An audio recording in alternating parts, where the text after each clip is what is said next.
its owner stepped apart into a spot reserved for those who were announced as being thus fatally recorded. Charles Evremond, called Darnay, had reason to know the usage. He had seen hundreds pass away so. His bloated gaoler, who wore spectacles to read with, glanced over them to assure himself that he had taken his place, and went through the list, making a similar short pause at each name. There were 23 names, but only 20 were responded to, for one of the prisoners so summoned had died in gaol and been forgotten, and 2 had already been guillotined and forgotten. The list was read in the vaulted chamber, where Darnay had seen the associated prisoners on the night of his arrival. Every one of those had perished in the massacre. Every human creature he had since cared for and parted with had died on the scaffold. There were hurried words of farewell and kindness, but the parting was soon over.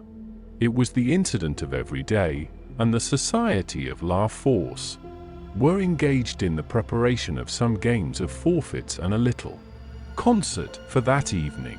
They crowded to the grates and shed tears. There but 20 places in the projected entertainments had to be refilled, and the time was, at best, short to the lock-up hour when the common rooms and corridors would be delivered over to the great dogs, who kept watch there through the night. The prisoners were far from insensible or unfeeling. Their ways arose out of the condition of the time. Similarly, though with a subtle difference, a species of fervor or intoxication, known, without doubt, to have led some persons to brave the guillotine unnecessarily, and to die by it, was not mere boastfulness, but a wild infection of the wildly shaken public mind. In seasons of pestilence, some of us will have a secret attraction to the disease, a terrible passing inclination to die of it. And all of us have, like wonders hidden in our breasts, only needing circumstances to evoke them. The passage to the conciergerie was short and dark. The night in its vermin-haunted cells was long and cold. Next day, 15 prisoners were put to the bar before Charles Darnay's name was called. All the 15 were condemned, and the trials of the whole occupied an hour and a half. Charles Evremond, called Darnay, was at length arraigned. His judges sat upon the bench in feathered hats, but the rough red cap and tricolored cockade was the headdress otherwise prevailing. Looking at the jury and the turbulent audience, he might have thought that the usual order of things was reversed, and that the felons were trying the honest men, the lowest, cruelest, and worst populace of a city.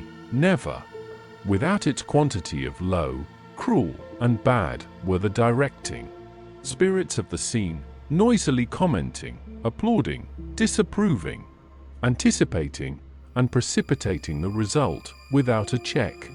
Of the men, the greater part were armed in various ways. Of the women, some wore knives, some daggers, some ate and drank as they looked on, many knitted. Among these last was one with a spare piece of knitting under her arm as she worked. She was in a front row, by the side of a man whom he had never seen since his arrival at the barrier, but whom he directly remembered as Defarge.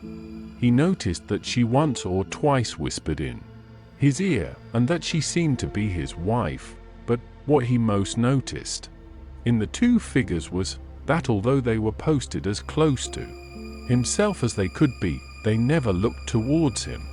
They seemed to be waiting for something with a dogged determination, and they looked at the jury, but at nothing else.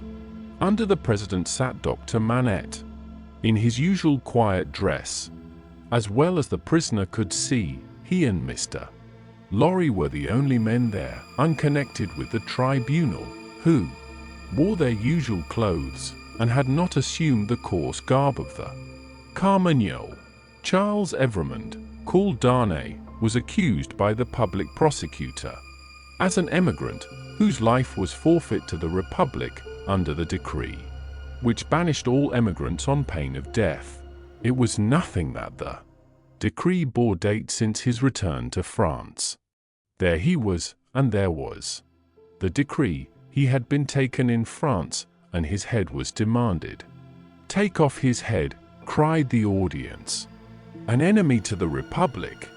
The president rang his bell to silence those cries, and asked the prisoner whether it was not true that he had lived many years in England. Undoubtedly it was. Was he not an emigrant then? What did he call himself? Not an emigrant, he hoped, within the sense and spirit of the law. Why not? The president desired to know. Because he had voluntarily relinquished a title that was distasteful to him, and a station that was distasteful to him, and had left his country. He submitted before the word emigrant in the present acceptation by the tribunal was in use to live by his own industry in England, rather than on the industry of the overladen people of France. What proof had he of this? He handed in the names of 2 witnesses, Théophile Gabelle and Alexandre Manette. But he had married in England? The president reminded him. True, but not an English woman. A citizeness of France? Yes. By birth. Her name and family?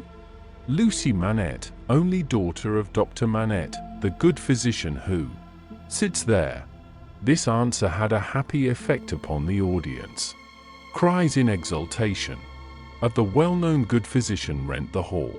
So capriciously were the people moved, that tears immediately rolled down several ferocious countenances which had been glaring at the prisoner a moment before, as if with impatience to pluck him out into the streets and kill him. On these few steps of his dangerous way, Charles Darnay had set his foot. According to Dr. Manette's reiterated instructions, the same cautious counsel directed every step that lay before him, and had prepared every inch of his road. The president asked, why had he returned to France when he did, and not sooner? He had not returned sooner, he replied, simply because he had no means of living in France, save those he had resigned, whereas, in England, he lived by giving instruction in the French language and literature. He had returned when he did, on the pressing and written entreaty of a French citizen, who represented that his life was endangered by his absence. He had come back to save a citizen's life, and to bear his testimony, at whatever personal hazard, to the truth. Was that criminal? In the eyes of the Republic?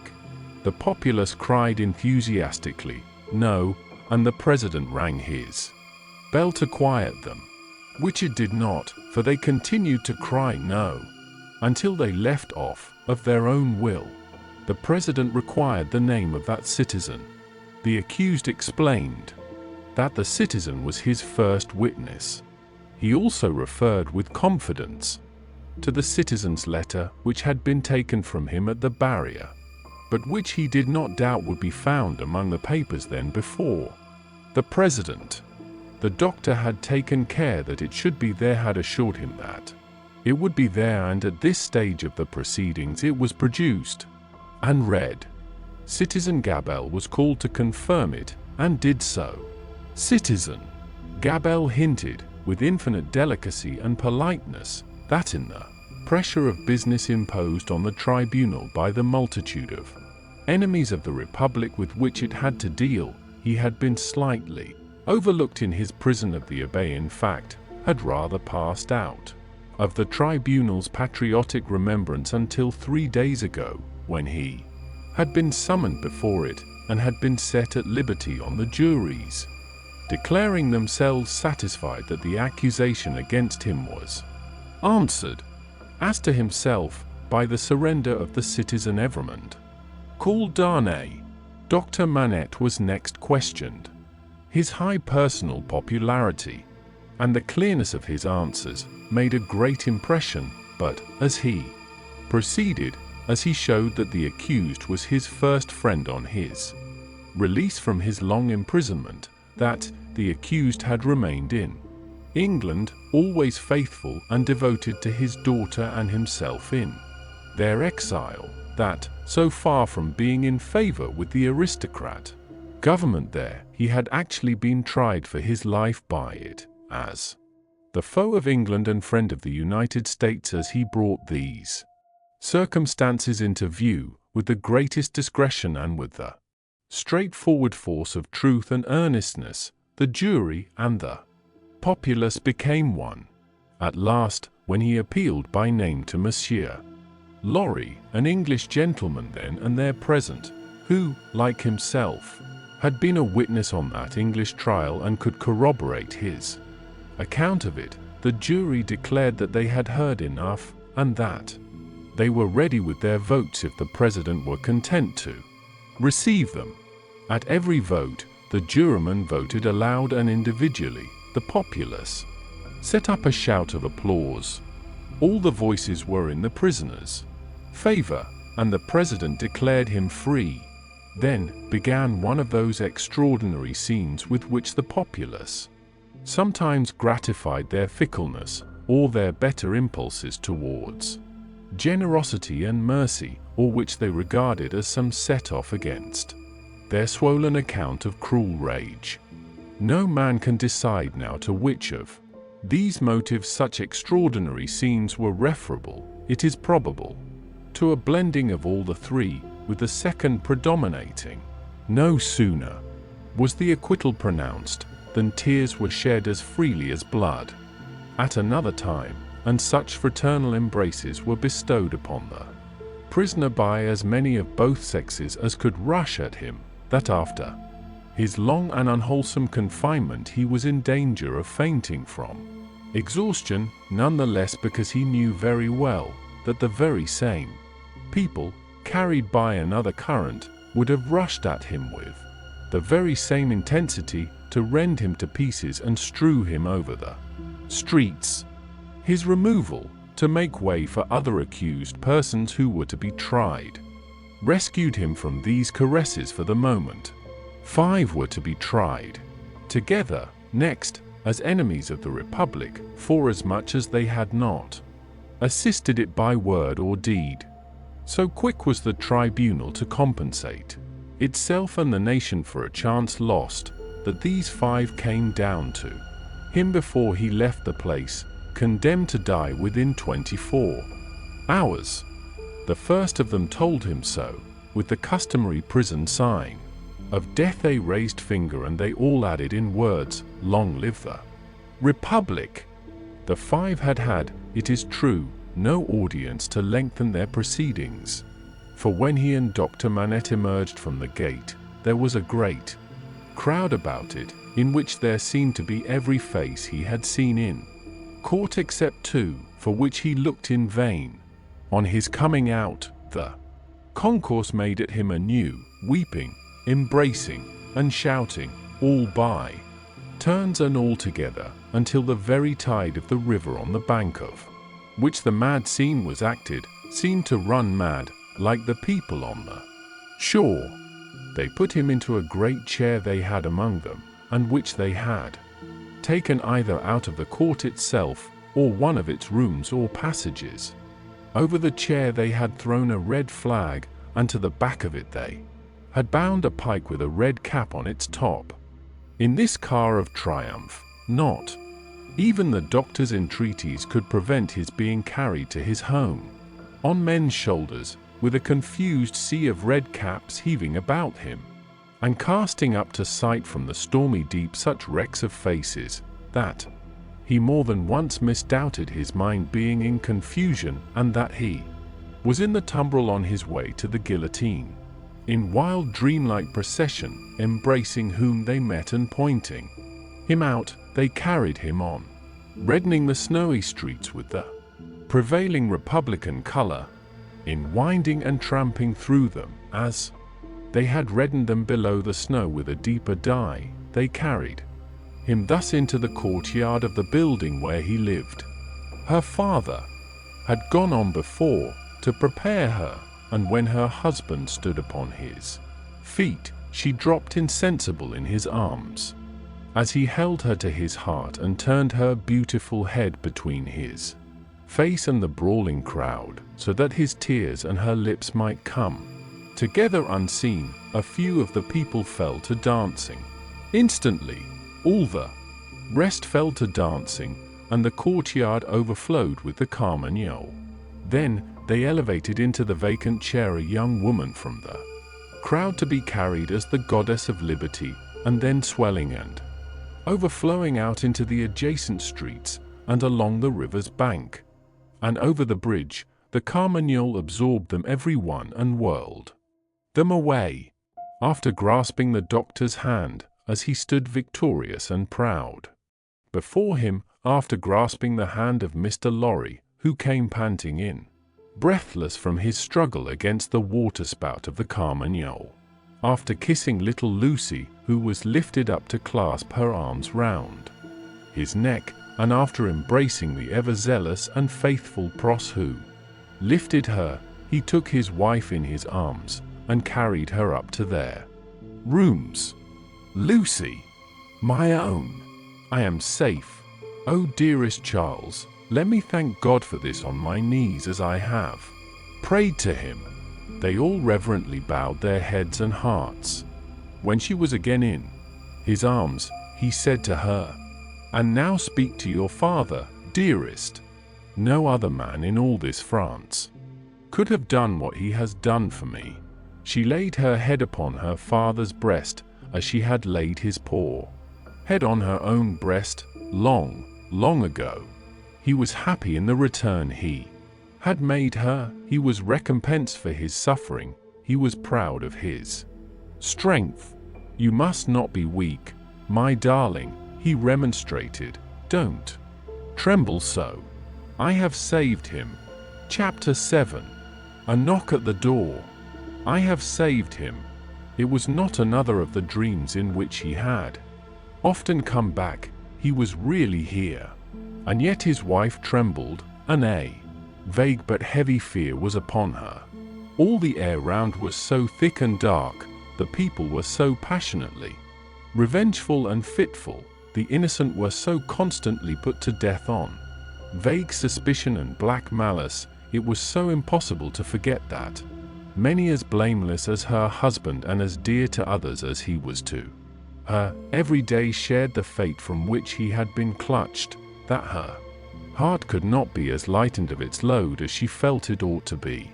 The shadows of the wintry afternoon were beginning to fall, and even now the dreadful carts were rolling through the streets.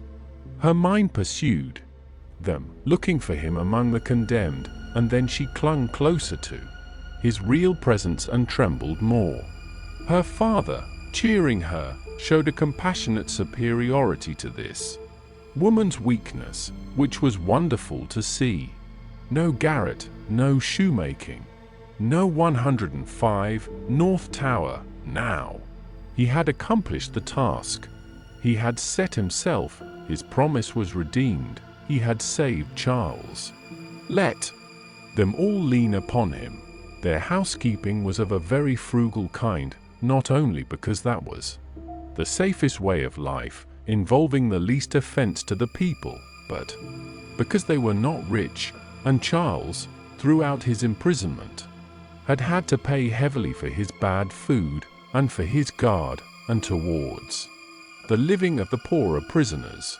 Partly on this account, and partly to avoid a domestic spy, they kept no servant, the citizen and citizens who acted as porters at the courtyard gate rendered them occasional service, and Jerry, almost wholly transferred to them by Mr. Lorry, had become their daily retainer, and had his bed there every night. It was an ordinance of the Republic, one and indivisible, of liberty, equality, fraternity, or death, that on the door or doorpost of every house, the name of every inmate must be legibly inscribed in letters of a certain size, at a certain convenient height from the ground. Mr. Jerry Cruncher's name, therefore, duly embellished the doorpost down below, and, as the afternoon shadows deepened, the owner of that name himself appeared, from overlooking a painter whom Dr. Manette had employed to add to the list the name of Charles Evremond, called Darnay. In the universal fear and distrust that darkened the time, all the usual, harmless ways of life were changed.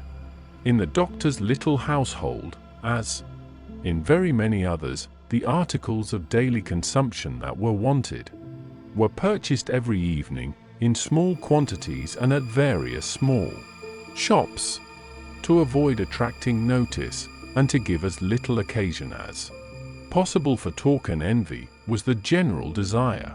For some months past, Miss Pross and Mr. Cruncher had discharged the office of purveyors, the former carrying the money, the latter the basket. Every afternoon at about the time when the public lamps were lighted, they fared forth on this duty, and made and brought home such purchases as were needful. Although Miss Pross, through her long association with a French family, might have known as much of their language as of her own, if she had had a mind, she had no mind in that direction. Consequently, she knew no more of that nonsense, as she was pleased to call it, than Mr. Cruncher did.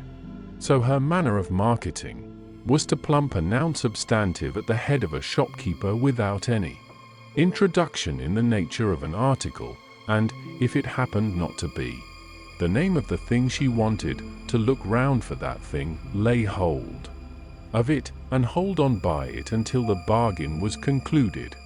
She always made a bargain for it by holding up, as a statement of its just price, one finger less than the merchant held up, whatever his number might be. "Now, Mr. Cruncher," said Miss Pross, whose eyes were red with felicity, "if you are ready, I am." Jerry hoarsely professed himself at Miss Pross's service. He had worn all his rust off long ago, but nothing would file his spiky head down. "There's all manner of things wanted," said Miss Pross, "and we shall have a precious time of it. We want wine, among the rest. Nice toasts. These redheads will be drinking, wherever we buy it. It will be much the same to your knowledge, miss, I should think," retorted Jerry, "whether they drink your health or the old UN's." "Who's he?" said Miss Pross. Mr. Cruncher, with some diffidence, explained himself as meaning old Nix.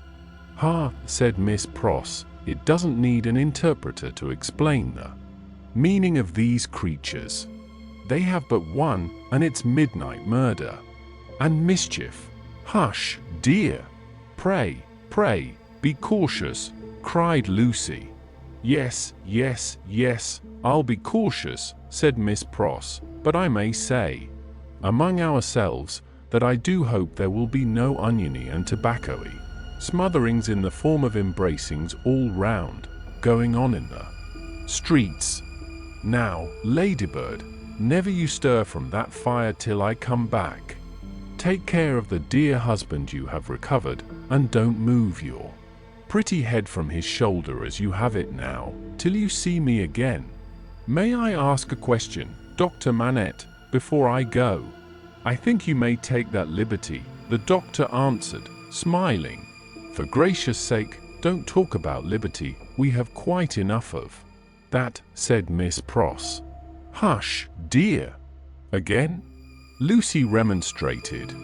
"Well, my sweet," said Miss Pross, nodding her head emphatically, "the short and the long of it is, that I am a subject of His Most Gracious Majesty King George III." Miss Pross curtsied at the name, "and, as such, my maxim is, confound their politics, frustrate their knavish tricks, on him our hopes we fix, God save the King." Mr. Cruncher, in an access of loyalty, growlingly repeated the words after Miss Pross, like somebody at church. "I am glad you have so much of the Englishman in you, though I wish you had never taken that cold in your voice, said Miss Pross approvingly.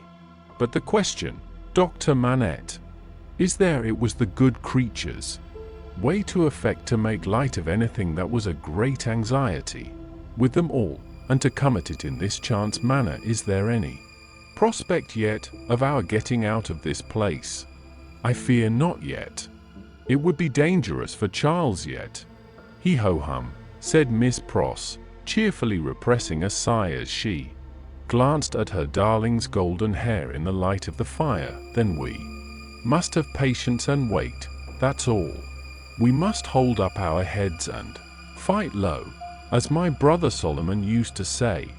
Now, Mr. Cruncher, don't you move, ladybird."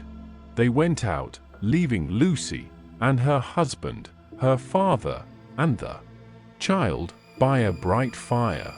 Mr. Lorry was expected back presently from the banking house. Miss Pross had lighted the lamp, but had put it aside in a corner, that they might enjoy the firelight undisturbed. Little Lucie sat by her grandfather with her hands clasped through his arm, and he, in a tone not rising much above a whisper, began to tell her a story of a great and powerful fairy who had opened a prison wall and let out a captive who had once done the fairy a service. All was subdued and quiet, and Lucie was more at ease than she had been.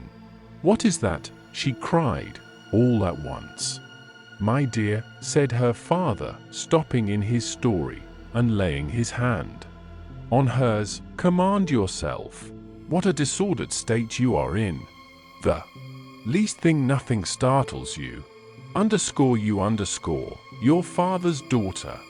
"I thought, my father," said Lucie, excusing herself, with a pale face, and in a faltering voice, "that I heard strange feet upon the stairs." "My love, the staircase is as still as death." As he said the word, a blow was struck upon the door. "Oh, father, father, what can this be? Hide Charles. Save him." "My child," said the doctor, rising and laying his hand upon her shoulder, "I have saved him.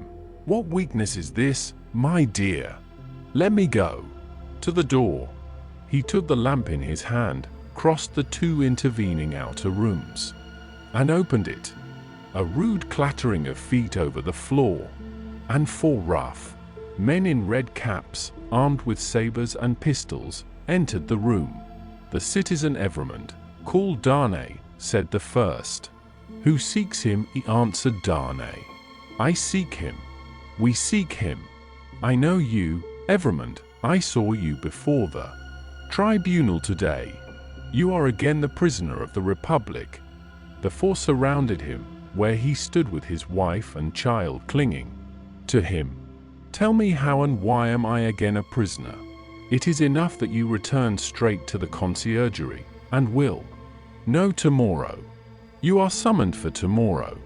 Dr. Manette, whom this visitation had so turned into stone that he stood with the lamp in his hand, as if he were a statue made to hold it, moved after these words were spoken, put the lamp down, and confronting the speaker, and taking him, not ungently, by the loose front of his red woolen shirt, said, "You know him, you have said. Do you know me?" "Yes, I know you, citizen doctor."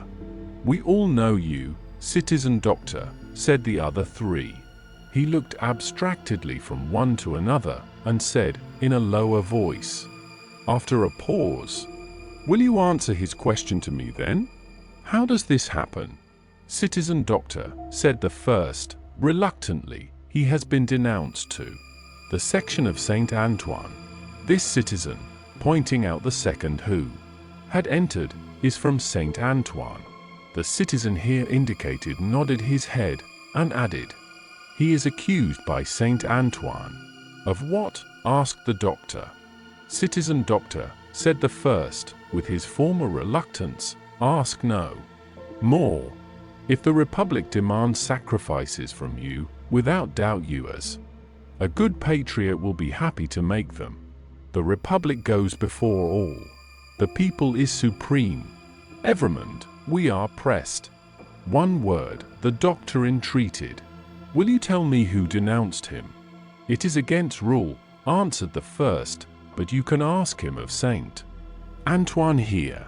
The doctor turned his eyes upon that man, who moved uneasily on his feet, rubbed his beard a little, and at length said, Well, truly it is against rule, but he is denounced and gravely by the citizen and citizeness Defarge, and by one other. What other? Do underscore you underscore ask, citizen doctor. Yes. Then, said he of Saint Antoine, with a strange look, you will be answered tomorrow. Now, I am dumb. Chapter 8. A hand at cards. Happily unconscious of the new calamity at home, Miss Pross threaded her way along the narrow street and crossed the river by the bridge of the Pont Neuf, reckoning in her mind the number of indispensable purchases she had to make. Mr. Cruncher, with the basket, walked at her side. They both looked to the right and to the left into most of the shops they passed, had a wary eye for all gregarious assemblages of people, and turned out of their road to avoid any very excited group of talkers. It was a raw evening, and the misty river, blurred to the eye with blazing lights and to the ear with harsh noises, showed where the barges were stationed in which the smiths worked, making guns for the army of the Republic. Woe to the man who played tricks with underscore that underscore army, or got undeserved promotion in it. Better for him that his beard had never grown, for the national razor shaved him close. Having purchased a few small articles of grocery and a measure of oil for the lamp, Miss Pross bethought herself of the wine they wanted. After peeping into several wine shops, she stopped at the sign of the Good Republican Brutus of Antiquity, not far from the National Palace. Once, and twice, the Tuileries, where the aspect of things rather took her fancy.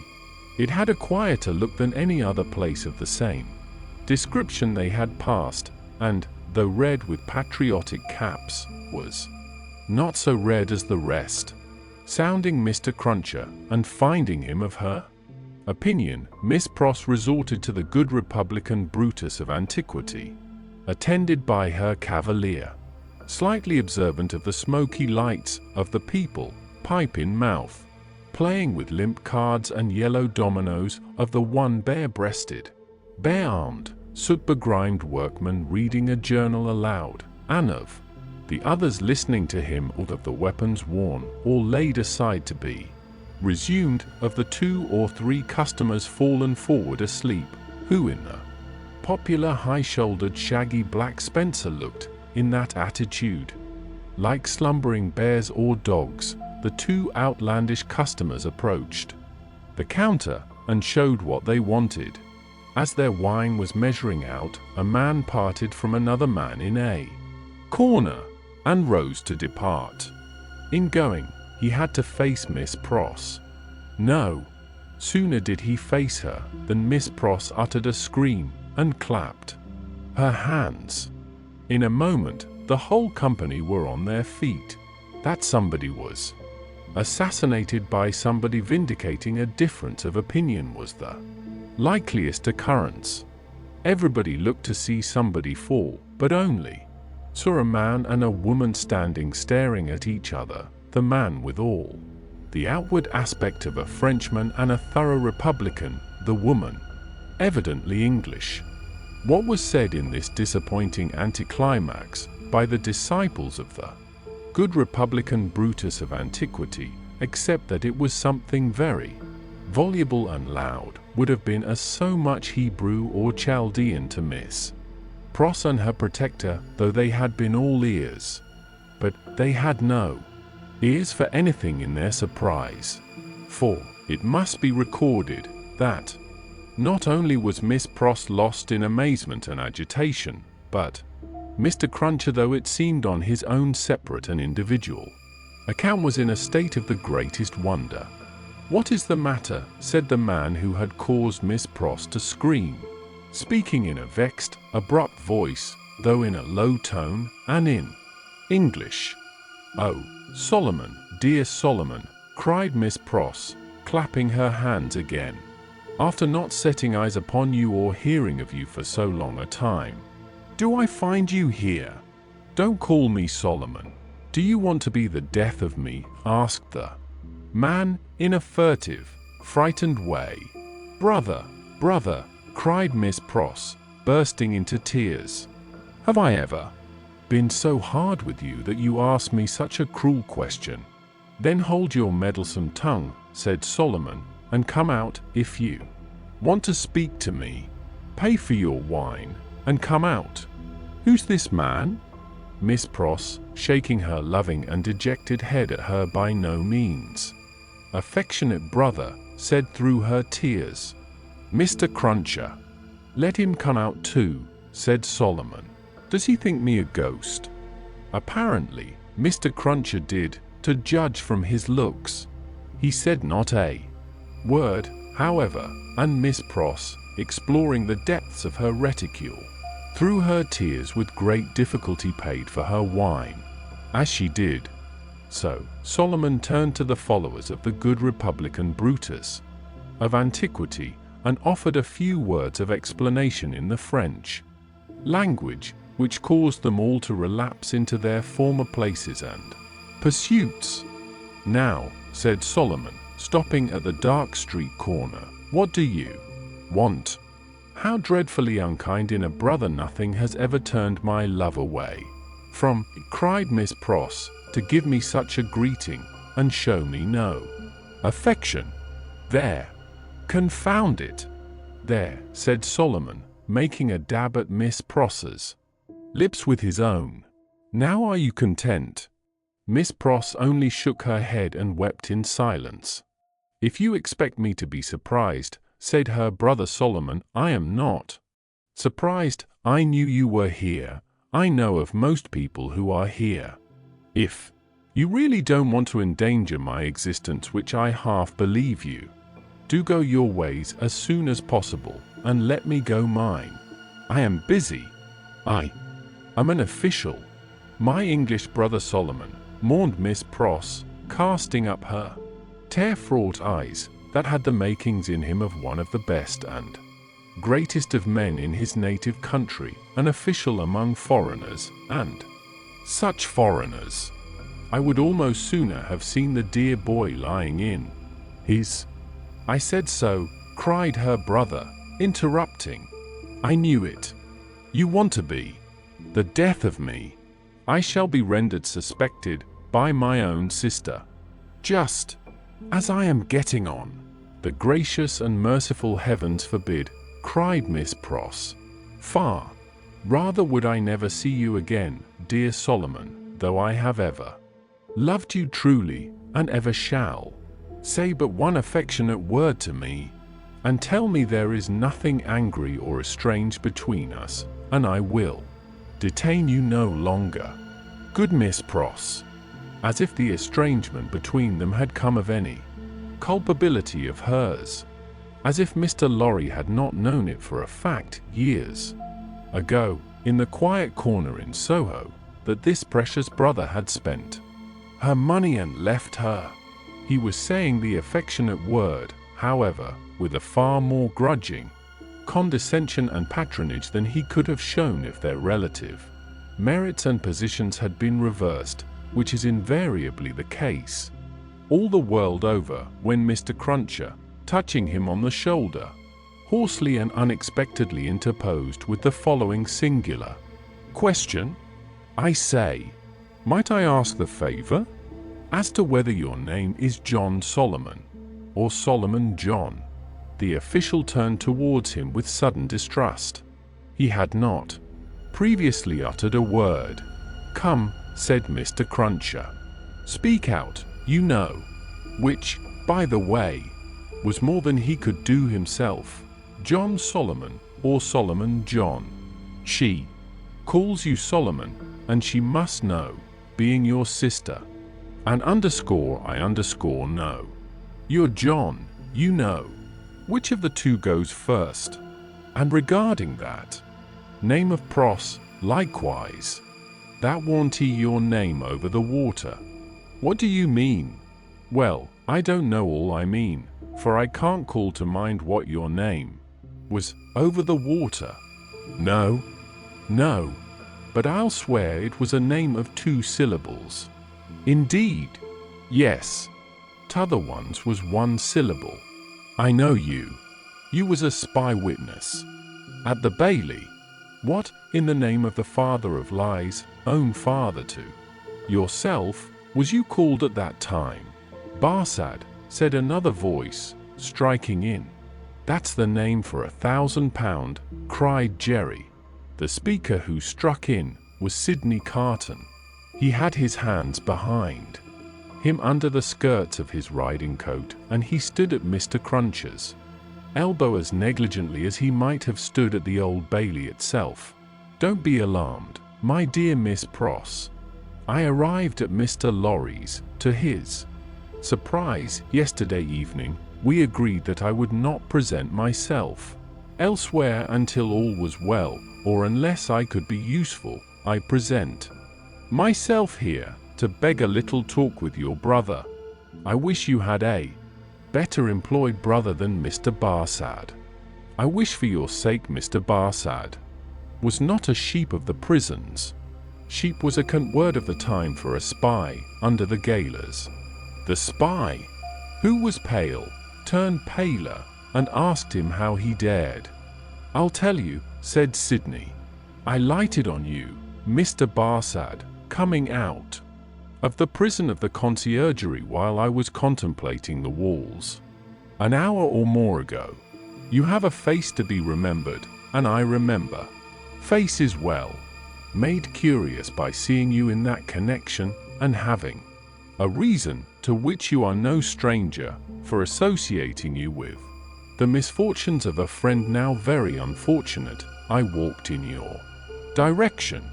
I walked into the wine shop here, close after you, and sat near you. I had no difficulty in deducing from your unreserved conversation, and the rumor openly going about among your admirers, the nature of your calling, and gradually what I had done at random seemed to shape itself into a purpose, Mr. Barsad. What purpose? The spy asked. It would be troublesome, and might be dangerous, to explain in the street. Could you favor me, in confidence, with some minutes of your company at the office of Tellson's Bank, for instance? Under a threat? Oh, did I say that? Then, why should I go there? Really, Mr. Barsad, I can't say, if you can't. Do you mean that you won't say, sir? The spy irresolutely asked. You apprehend me very clearly, Mr. Barsad. I won't. Carton's negligent recklessness of manner came powerfully in aid of his quickness and skill in such a business as he had in his secret mind, and with such a man as he had to do with. His practiced I saw it, and made the most of it. Now, I told you so, said the spy, casting a reproachful look at his sister. If any trouble comes of this, it's your doing. Come, Mr. Barsad, exclaimed Sydney. Don't be ungrateful. But for my great respect for your sister, I might not have led up so pleasantly to a little proposal that I wish to make for our mutual satisfaction. Do you go with me to the bank? I'll hear what you have got to say. Yes, I'll go with you. I propose that we first conduct your sister safely to the corner of her own street. Let me take your arm, Miss Pross. This is not a good city at this time for you to be out in, unprotected, and as your escort. Knows Mr. Barsad, I will invite him to Mr. Lorry's with us. Are we ready? Come then. Miss Pross recalled soon afterwards, and to the end of her life, remembered that as she pressed her hands on Sydney's arm and looked up in his face, imploring him to do no hurt to Solomon. There was a braced purpose in the arm and a kind of inspiration in the eyes, which not only contradicted his light manner, but changed and raised the man.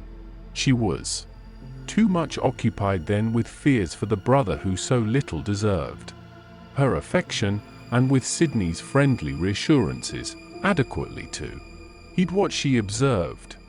They left her at the corner of the street, and Carton led the way to Mr. Lorry's, which was within a few minutes' walk.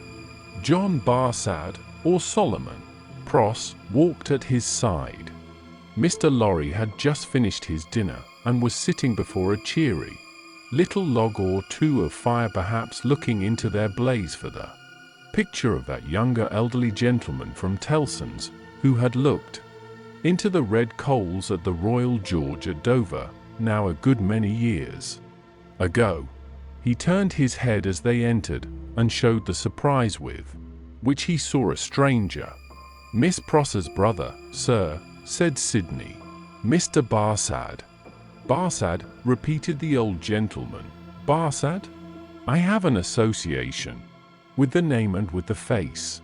"I told you had a remarkable face, Mr. Barsad," observed Carton coolly. "Pray sit down." As he took a chair himself, he supplied the link that Mr. Lorry wanted, by saying to him with a frown, "Witness at that trial." Mr. Lorry immediately remembered, and regarded his new visitor with an undisguised look of abhorrence. "Mr. Barsad has been recognized by Miss Pross as the affectionate brother you have heard of," said Sydney, "and has acknowledged the relationship. I pass to worse news. Darnay has been arrested again." Struck with consternation, the old gentleman exclaimed, "What do you tell me? I left him safe and free within these 2 hours, and am about to return to him. Arrested for all that. When was it done, Mr. Barsad?" "Just now, if at all." "Mr. Barsad is the best authority possible, sir," said Sydney, "and I have it from Mr. Barsad's communication to a friend and brother sheep, over a bottle of wine, that the arrest has taken place. He left the messengers at the gate, and saw them admitted by the porter. There is no earthly doubt that he is retaken. Mr. Lorry's business, I read in the speaker's face that it was loss of time to dwell upon the point. Confused, but sensible that something might depend on his presence of mind, he commanded himself, and was silently attentive. Now, I trust," said Sydney to him, "that the name and influence of Dr. Manette may stand him in as good stead tomorrow. You said he would be before the tribunal again tomorrow, Mr. Barsad?" "Yes, I believe so. In as good stead tomorrow as today. But it may not be so. I own to you, I am shaken, Mr. Lorry, by Dr. Manette's not having had the power to prevent this arrest."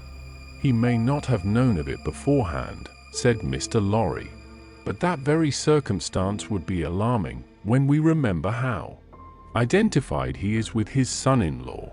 "That's true," Mr. Lorry acknowledged, with his troubled hand at his chin, and his troubled eyes on Carton.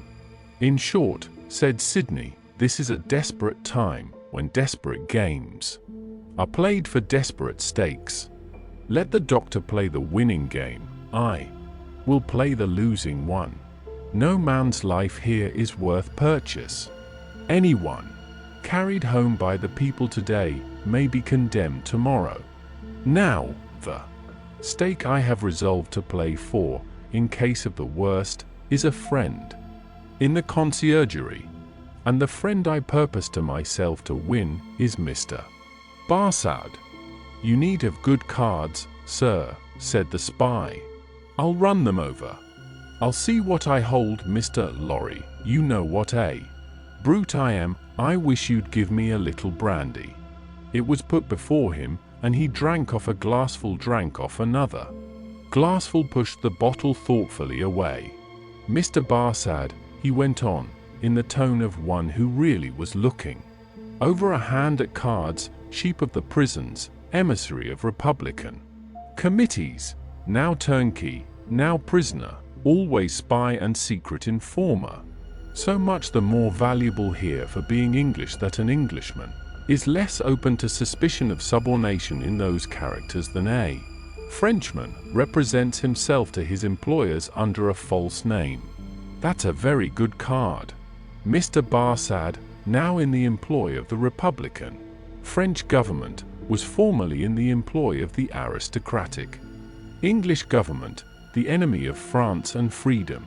That's an excellent card. Inference clear as day in this region of suspicion that Mr. Barsad, still in the pay of the aristocratic English government, is the spy of Pitt, the treacherous foe of the Republic crouching in its bosom, the English traitor and agent of all mischief so much spoken of and so difficult to find. That's a card not to be beaten. Have you followed my hand, Mr. Barsad? Not to understand your play, returned the spy, somewhat uneasily. I play my ace, denunciation of Mr. Barsad to the nearest section committee. Look over your hand, Mr. Barsad, and see what you have. Don't hurry. He drew the bottle near, poured out another glassful of brandy, and drank it off. He saw that the spy was fearful of his drinking himself into a fit state for the immediate denunciation of him. Seeing it, he poured out and drank another glassful. Look over your hand carefully, Mr. Barsad. Take time. It was a poorer hand than he suspected. Mr. Barsad saw losing cards in it that Sydney Carton knew nothing of. Thrown out of his honourable employment in England through too much unsuccessful hard swearing. They're not because he was not wanted there.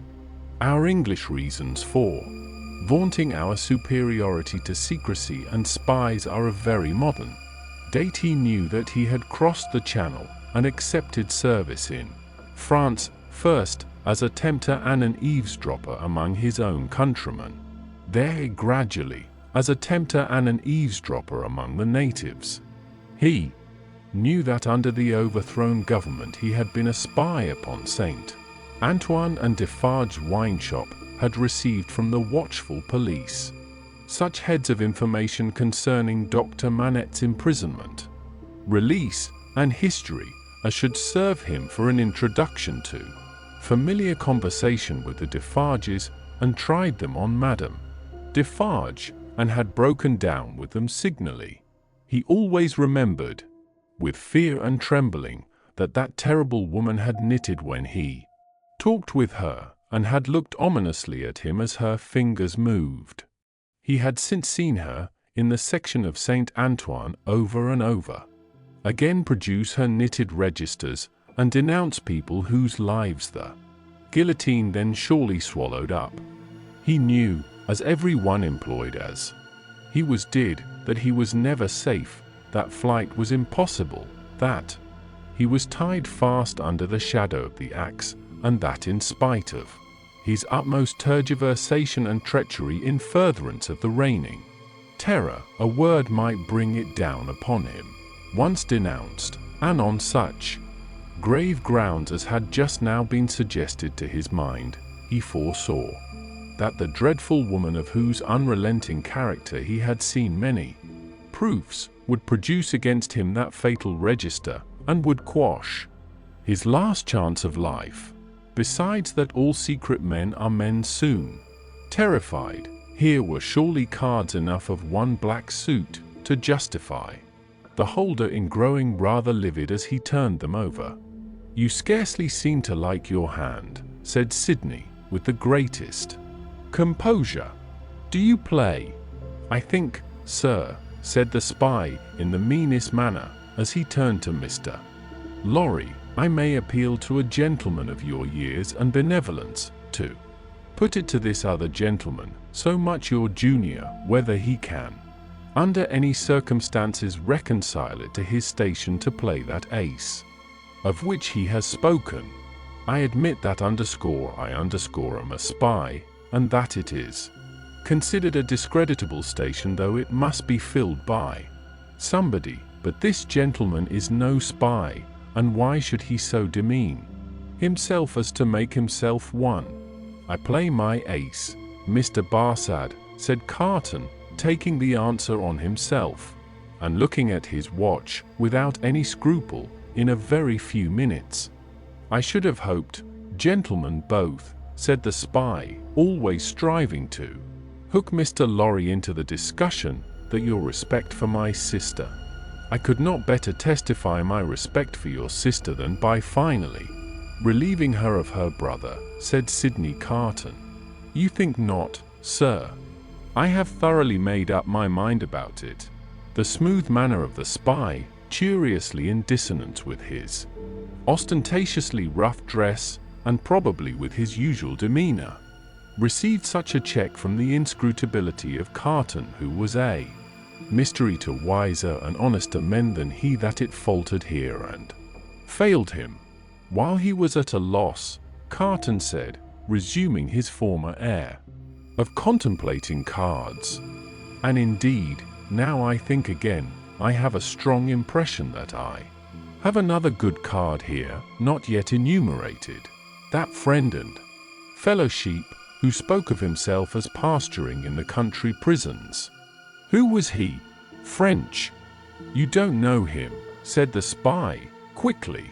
French, eh? Repeated Carton, musing, and not appearing to notice him at all, though he echoed his word. Well, he may be. Is, I assure you, said the spy, though it's not important. Though it's not important, repeated Carton, in the same mechanical way. Though it's not important, no, it's not important. No. Yet I know. The face. I think not. I am sure not. It can't be, said the spy. It can't be, muttered Sydney Carton, retrospectively, and idling his glass, which fortunately was a small one, again. Can't be. Spoke good French, yet like a foreigner. I thought. Provincial, said the spy. No. Foreign, cried Carton, striking his open hand on the table, as a light broke clearly on his mind. CLY. Disguised, but the same man. We had that man before us at the Old Bailey. Now, there you are hasty, sir, said Barsad, with a smile that gave his aquiline nose an extra inclination to one side. There you really give me an advantage over you. CLY, who I will unreservedly admit, at this distance of time, was a partner of mine, has been dead several years. I attended him in his last illness. He was buried in London, at the church of St. Pancras in the Fields. His unpopularity with the blackguard multitude at the moment prevented my following his remains, but I helped to lay him in his coffin. Here, Mr. Lorry became aware, from where he sat, of a most remarkable goblin shadow on the wall. Tracing it to its source, he discovered it to be caused by a sudden extraordinary rising and stiffening of all the risen and stiff hair on Mr. Cruncher's head. Let us be reasonable, said the spy, and let us be fair. To show you how mistaken you are, and what an unfounded assumption yours is, I will lay before you a certificate of CLY's burial, which I happen to have carried in my pocket-book. With a hurried hand he produced and opened it. Ever since. There it is. Oh, look at it, look at it. You may take it in your hand, it's no forgery. Here, Mr. Lorry perceived the reflection on the wall to elongate, and Mr. Cruncher rose and stepped forward. His hair could not have been more violently on end if it had been that moment dressed by the cow with the crumpled horn in the house that Jack built. Unseen by the spy, Mr. Cruncher stood at his side and touched him on the shoulder like a ghostly bailiff. "That there Roger Cly, master," said Mr. Cruncher, with a taciturn and iron-bound visage. "So you put him in his coffin?" "I did." "Who took him out of it?" Barsad leaned back in his chair and stammered, "What do you mean?"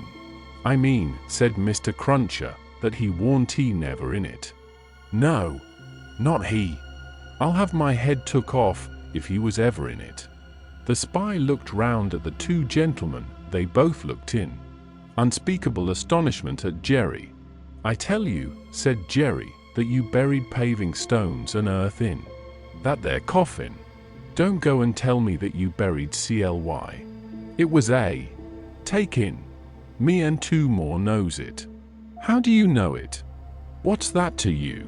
"Ecod," growled Mr. Cruncher, "it's you I have got a old grudge again, is it, with your shameful impositions upon tradesmen? I'd catch hold of your throat and choke you for half a guinea." Sydney Carton, who, with Mr. Lorry, had been lost in amazement at this turn of the business, here requested Mr. Cruncher to moderate and explain himself. "At another time, sir," he returned, evasively, "the present time is ill-convenient for explaining. What I stand to, is, that he knows well, what that there Cly was never in that there coffin. Let him say he was, in so much as a word of one syllable, and I'll either catch hold of his throat and choke him for half a guinea." Mr. Cruncher dwelt upon this as quite a liberal offer, "or I'll out and announce him." "Humph! I see one thing," said Carton. "I hold another card, Mr. Barsad. Impossible, here in raging Paris, with suspicion filling the air, for you to outlive denunciation when you are in communication with another aristocratic spy of the same antecedents as yourself, who, moreover, has the mystery about him of having feigned death and come to life again. A plot in the prisons of the foreigner against the Republic. A strong card, a certain guillotine card. Do you play?" "No," returned the spy.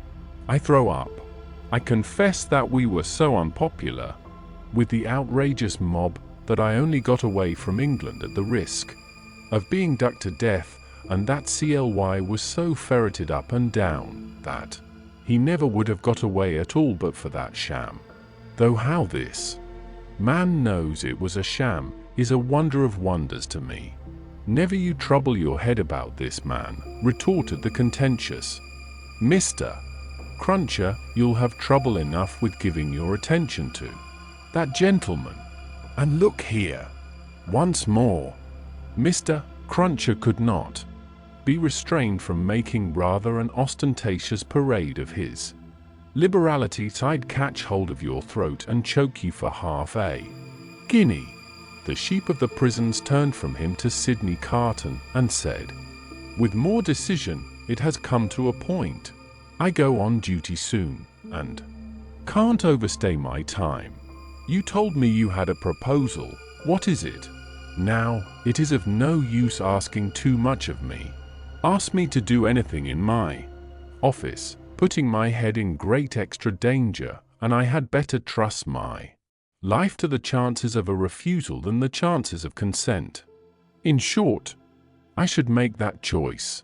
You talk of desperation. We are all desperate. Here, remember, I may denounce you if I think proper, and I can swear my way through stone walls, and so can others. Now, what do you want with me? Not very much. You are a turnkey at the conciergerie. I tell you once for all, there is no such thing as an escape possible," said the spy, firmly. "Why need you tell me what I have not asked? You are a turnkey at the conciergerie?" "I am sometimes. You can be when you choose. I can pass in and out when I choose." Sydney Carton filled another glass with brandy, poured it slowly out upon the hearth, and watched it as it dropped. It being all spent, he said, rising, "So far, we have spoken before these two, because it was as well that The merits of the card should not rest solely between you and me. Come into the dark room here, and let us have one final word alone. Chapter 9. The Game Made. While Sydney Carton and the sheep of the prisons were in the adjoining dark room, speaking so low that not a sound was heard, Mr. Lorry looked at Jerry in considerable doubt and mistrust. That honest tradesman's manner of receiving the look did not inspire confidence. He changed the leg on which he rested as often as if he had 50 of those limbs, and were trying them all. He examined his fingernails with a very questionable closeness of attention, and whenever Mr. Lorry's eye caught his, he was taken with that peculiar kind of short cough requiring the hollow of a hand before it, which is seldom, if ever, known to be an infirmity attendant on perfect openness of character. "Jerry," said Mr. Lorry, "come here." Mr. Cruncher came forward sideways, with one of his shoulders in advance of him. "What have you been, besides a messenger?" After some cogitation, accompanied with an intent look at his patron, Mr. Cruncher conceived the luminous idea of replying, "Agricultural character."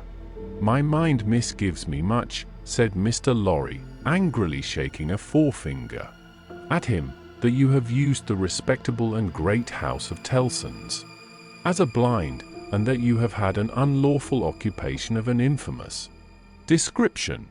If you have, don't expect me to befriend you when you get back to England. If you have, don't expect me to keep your secret. Tellson's shall not be imposed upon." "I hope, sir," pleaded the abashed Mr. Cruncher, "that a gentleman like yourself, what I've had the honor of odd jobbing till I'm grey at it, would think twice about harming of me, even if it woes so. I don't say it is, but even if it woes, and which it is to be took into account that if it woes, it wouldn't, even then, be all o one side. There'd be two sides to it. There might be medical doctors at the present hour, a-picking up their guineas where an honest tradesman don't pick up his fardens. No, nor yet his half-fardens. No, nor yet his quarter banking away like smoke at Tellson's, and a-cocking their medical eyes at that tradesman on the sly, a-going in and going out to their own carriages equally like smoke, if not more so.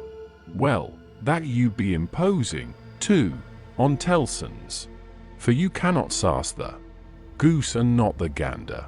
And here's Mrs. Cruncher, or leastways woes, in the old England times, and would be tomorrow, if cause given, a flop pin again the business to that degree as is ruinating stark.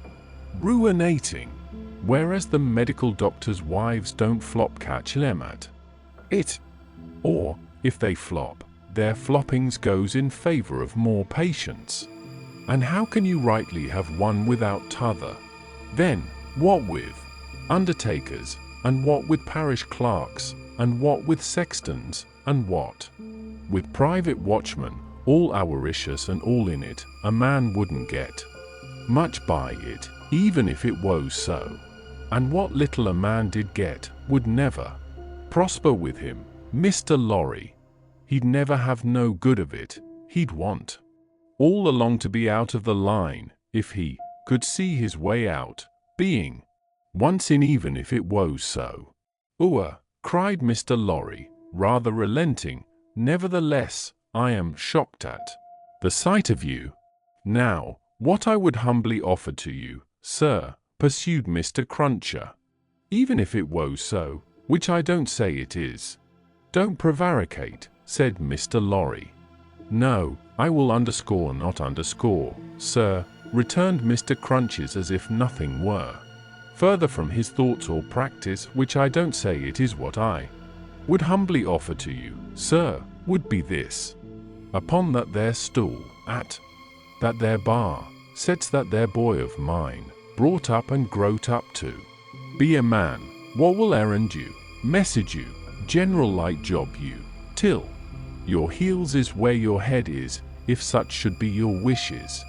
If it woes so, which I still don't say it is, for I will not prevaricate to you, sir, let that there boy keep his father's place, and take care of his mother. Don't blow upon that boy's father, do not do it, sir, and let that father go into the line of the reglar dig gin, and make amends for what he would have undug if it was so by dig gin of remin with a will, and with convictions respecting the future keeping of safe.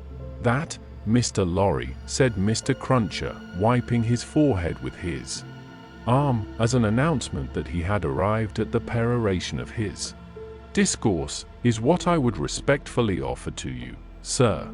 A man don't see all this here a-goings on dreadful round him, in the way of subjects without heads, dear me, plentiful enough for to bring the price down to portrayal, and hardly that, without having his serious thoughts of things.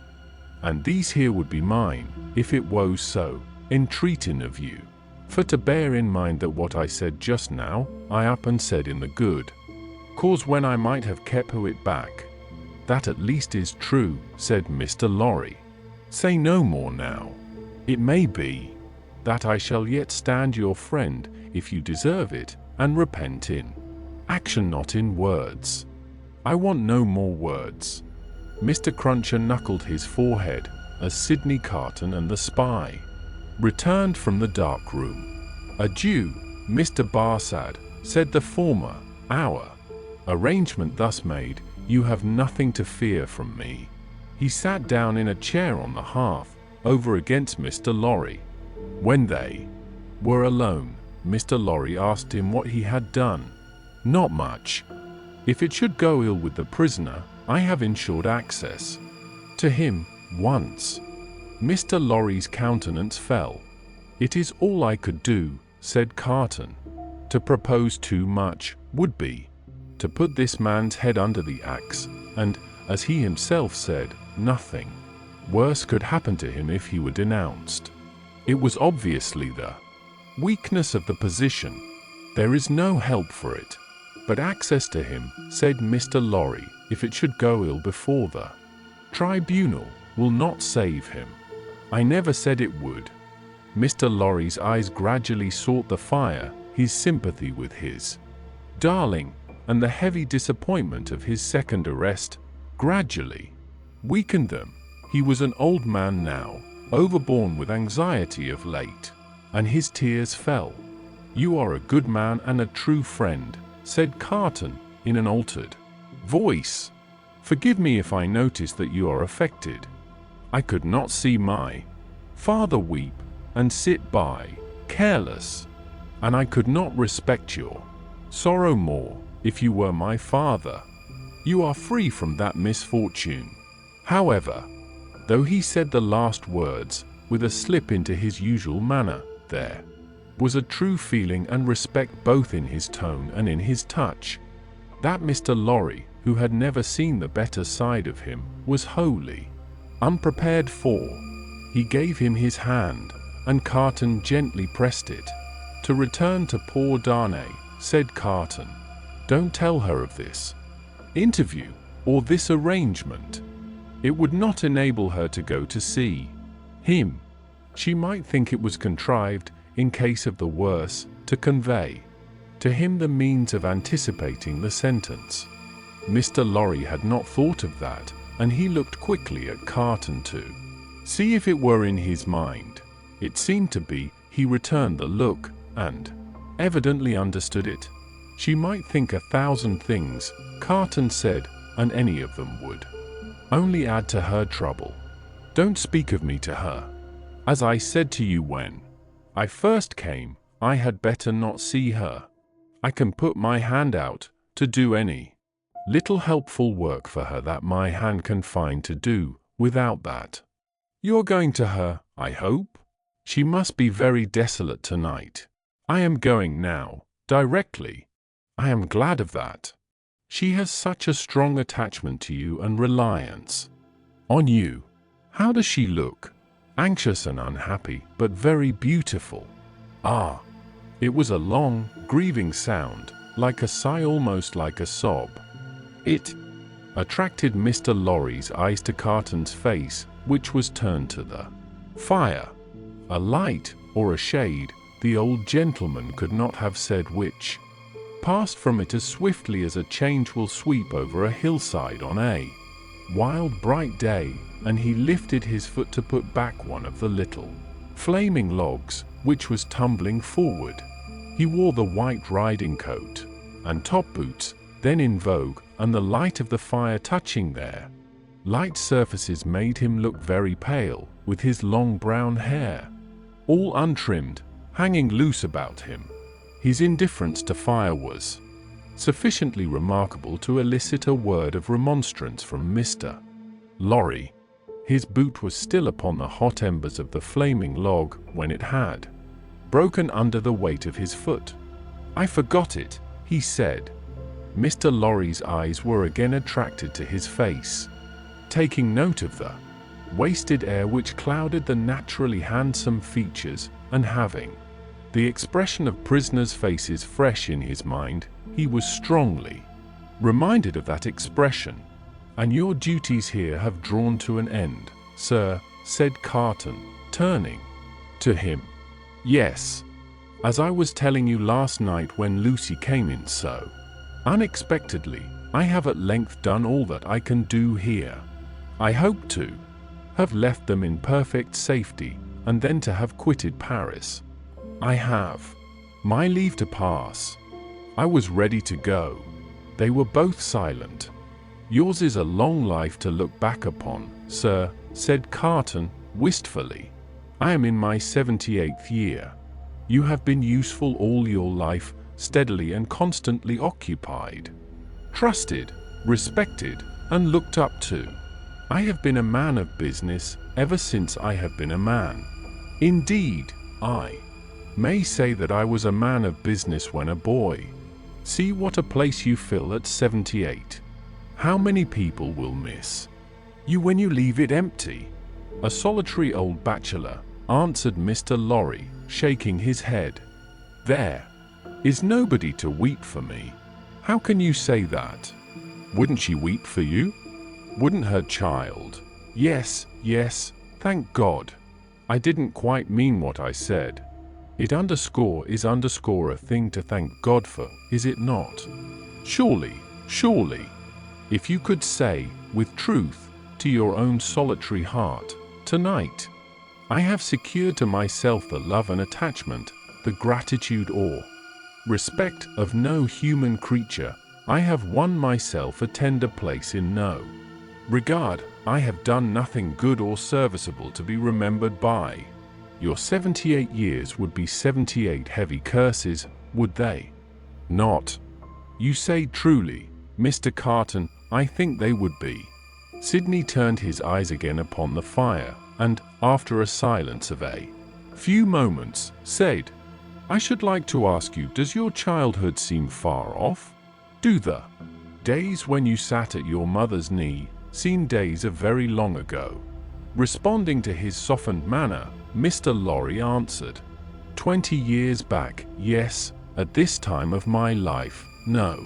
For, as I draw closer and closer to the end, I travel in the circle, nearer and nearer to the beginning. It seems to be one of the kind smoothings and preparings of the way. My heart is touched now by many remembrances that had long fallen asleep of my pretty young mother, and I so old, and by many associations of the days when what we call the world was not so real with me, and my faults were not confirmed in me. I understand the feeling, exclaimed Carton, with a bright flush. And you are the better for it? I hope so. Carton terminated the conversation here by rising to help him on with his outer coat. But you, said Mr. Lorry, reverting to the theme, you are young. Yes, said Carton. I am not old, but my young way was never the way to age. Enough of me. And of me, I am sure, said Mr. Lorry. Are you going out? I'll walk with you to her gate. You know my vagabond and restless habits. If I should prowl about the streets a long time, don't be uneasy, I shall reappear in the morning. You go to the court tomorrow? Yes, unhappily. I shall be there, but only as one of the crowd. My spy will find a place for me. Take my arm, sir. Mr. Lorry did so, and they went downstairs and out in the streets. A few minutes brought them to Mr. Lorry's destination. Carton left him there, but lingered at a little distance, and turned back to the gate again when it was shut, and touched it. He had heard of her going to the prison every day. She came out here, he said, looking about him. Turned this way, must have trod on these stones often. Let me follow in her steps. It was 10 o'clock at night when he stood before the prison of La Force, where she had stood hundreds of times. A little wood sawyer, having closed his shop, was smoking his pipe at his shop door. Good night, citizen, said Sydney Carton, pausing in going by, for the man eyed him inquisitively. Good night, citizen. How goes the Republic? You mean the guillotine? Not ill. 63 today. We shall mount to 100 soon. Samson and his men complain sometimes of being exhausted. Ha, ha, ha. He is so droll, that Samson. Such a barber. Do you often go to see him? Shave? Always. Every day. What a barber. You have seen him at work. Never. Go and see him when he has a good batch. Figure this to yourself, citizen, he shaved the 63 today, in less than 2 pipes. Less than 2 pipes. Word of honor. As the grinning little man held out the pipe he was smoking, to explain how he timed the executioner, Carton was so sensible of a rising desire to strike the life out of him, that he turned away. But you are not English, said the wood sawyer, though you wear English dress? Yes, said Carton, pausing again, and answering over his shoulder. You speak like a Frenchman. I am an old student here. Aha, a perfect Frenchman. Good night, Englishman. Good night, citizen. But go and see that droll dog, the little man persisted, calling after him. And take a pipe with you.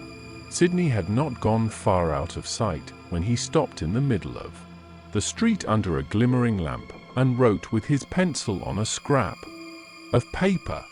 Then, traversing with a decided step of one who remembered the way well, several dark and dirty streets much dirtier than usual, for the best public thoroughfares remained uncleansed in those times of terror, he stopped at a chemist's shop, which the owner was closing with his own hands. A small, dim, crooked shop, kept in a tortuous, uphill thoroughfare, by a small, dim, crooked man, giving this citizen, too, good night, as he confronted him at his counter, he laid the scrap of paper before him. Phew, the chemist whistled softly as he read it. Hi, hi, hi. Sydney Carton took no heed, and the chemist said, For you, citizen. For me. You will be careful to keep them separate, citizen. You know the consequences of mixing them. Perfectly. Certain small packets were made and given to him. He put them, one by one, in the breast of his inner coat, counted out the money for them, and deliberately left the shop. There is nothing more to do, said he, glancing upward at the moon, until tomorrow. I can't sleep. It was not a reckless manner, the manner in which he said these words aloud under the fast-sailing clouds, nor was it more expressive of negligence than defiance. It was the settled manner of a tired man who had wandered and struggled and got lost, but who at length struck into his road and saw its end. Long ago, when he had been famous among his earliest competitors as a youth of great promise, he had followed his father to the grave. His mother had died years before. These solemn words, which had been read at his father's grave, arose in his mind as he went down the dark streets, among the heavy shadows, with the moon and the clouds sailing on high above him. I am the resurrection and the life, saith the Lord. He that believeth in me, though he were dead, yet shall he live, and whosoever liveth and believeth in me shall never die. In a city dominated by the axe, alone at night, with natural sorrow rising in him for the 63 who had been that day put to death, and for tomorrow's victims then awaiting their doom in the prisons. And still of tomorrows and tomorrows, the chain of association that brought the words home, like a rusty old ship's anchor from the deep, might have been easily found. He did not seek it, but repeated them and went on, with a solemn interest in the lighted windows where the people were going to rest, forgetful through a few calm hours of the horrors surrounding them, in the towers of the churches, where no prayers were said, for the popular revulsion had even travelled that length of self-destruction from years of priestly impostors, plunderers, and profligates in the distant burial places, reserved, as they wrote upon the gates, for eternal sleep, in the abounding gales, and in the streets, along which the 60s rolled to a death which had become so common and material, that no sorrowful story of a haunting spirit ever arose among the people out of all the working of the guillotine, with a solemn interest in the whole life and death of the city settling down to its short nightly pause in fury. Sydney Carton crossed the Seine again for the lighter streets. Few coaches were abroad, for riders in coaches were liable to be suspected, and gentility hid its head in red nightcaps, and put on heavy shoes, and trudged. But the theatres were all well filled, and the people poured cheerfully out as he passed, and went chatting home. At one of the theatre doors, there was a little girl with a mother, looking for a way across the street through the mud. He carried the child over, and before the timid arm was loosed from his neck asked her for a kiss. I am the resurrection and the life, saith the Lord.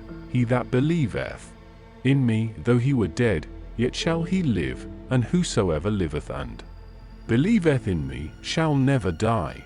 Now that the streets were quiet, and the night wore on, the words were in the echoes of his feet, and were in the air.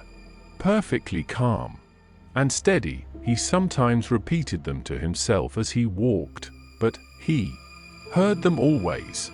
The night wore out, and, as he stood upon the bridge listening to the water as it splashed the river walls of the island of Paris, where the picturesque confusion of houses and cathedrals shone bright in the light of the moon, the day came coldly, looking like a dead face out of the sky.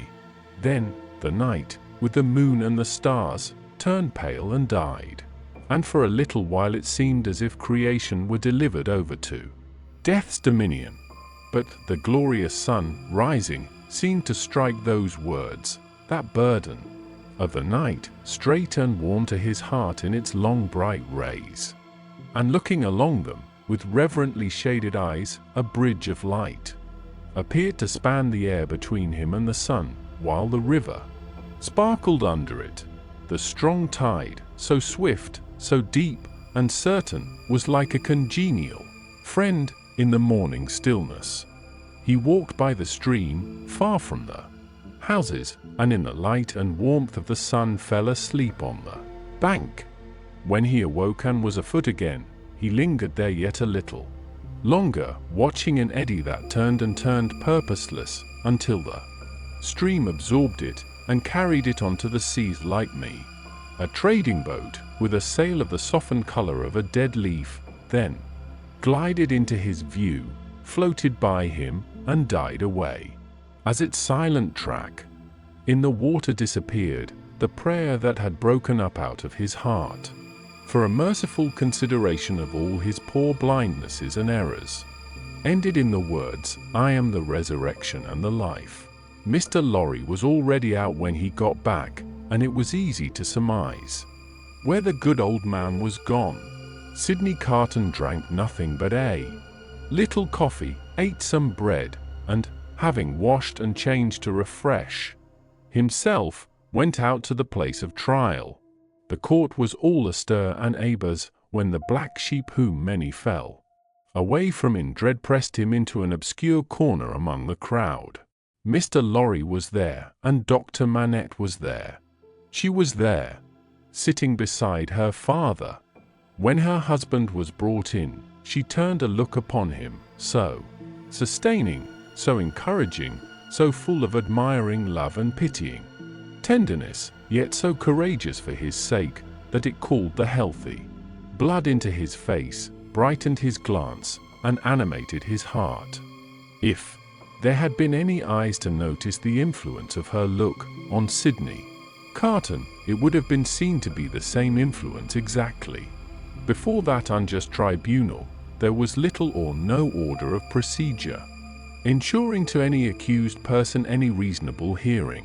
There could have been no such revolution if all laws, forms, and ceremonies had not first been so monstrously abused that the suicidal vengeance of the revolution was to scatter them all to the winds.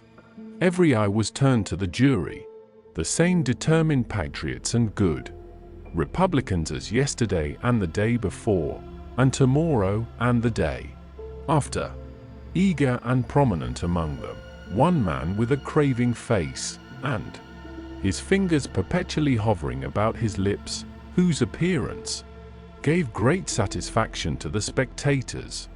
A life-thirsting, cannibal-looking, bloody-minded juryman, the Jack 3 of St. Antoine. The whole jury, as a jury of dogs impaneled to try the deer. Every eye then turned to the 5 judges and the public prosecutor. No favorable leaning in that quarter today. A fell, uncompromising, murderous business meaning there. Every eye then sought some other eye in the crowd and gleamed at it approvingly, and heads nodded at one another before bending forward with a strained attention. Charles Evermond, called Darnay, released yesterday, reaccused and retaken yesterday. Indictment delivered to him last night. Suspected and denounced enemy of the Republic, aristocrat, one of a family of tyrants, one of a race prescribed for that they had used their abolished privileges to the infamous oppression of the people. Charles Evermond, called Darnay, in right of such prescription, absolutely dead in law. To this effect, in as few or fewer words, the public prosecutor. The President asked, was the accused openly denounced or secretly? Openly, President. By whom? 3 voices. Ernest Defarge, wine vendor of St. Antoine. Good. To East Defarge, his wife. Good. Alexandre Manette, physician. A great uproar took place in the court, and in the midst of it, Dr. Manette was seen, pale and trembling, standing where he had been seated. President, I indignantly protest to you that this is a forgery and a fraud. You know the accused to be the husband of my daughter. My daughter, and those dear to her, are far dearer to me than my life. Who? And where is the false conspirator who says that I denounce the husband of my child? Citizen Manette, be tranquil. To fail in submission to the authority of the tribunal would be to put yourself out of law. As to what is dearer to you than life, nothing can be so dear to a good citizen as the Republic. Loud acclamations hailed this rebuke. The President rang his bell, and with warmth resumed, if the Republic should demand of you the sacrifice of your child, herself, you would have no duty but to sacrifice her. Listen to what is to follow. In the meanwhile, be silent." Frantic acclamations were again raised. Dr. Manette sat down, with his eyes looking around, and his lips trembling. His daughter drew closer to him.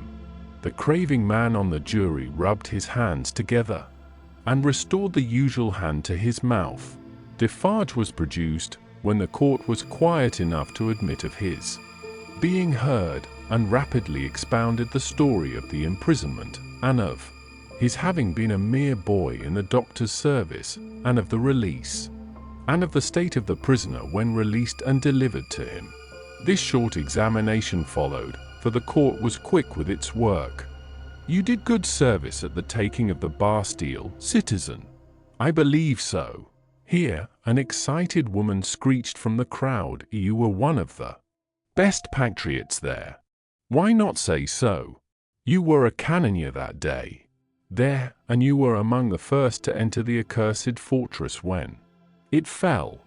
"Patriots, I speak the truth." It was the Vengeance who, amidst the warm commendations of the audience, thus assisted the proceedings.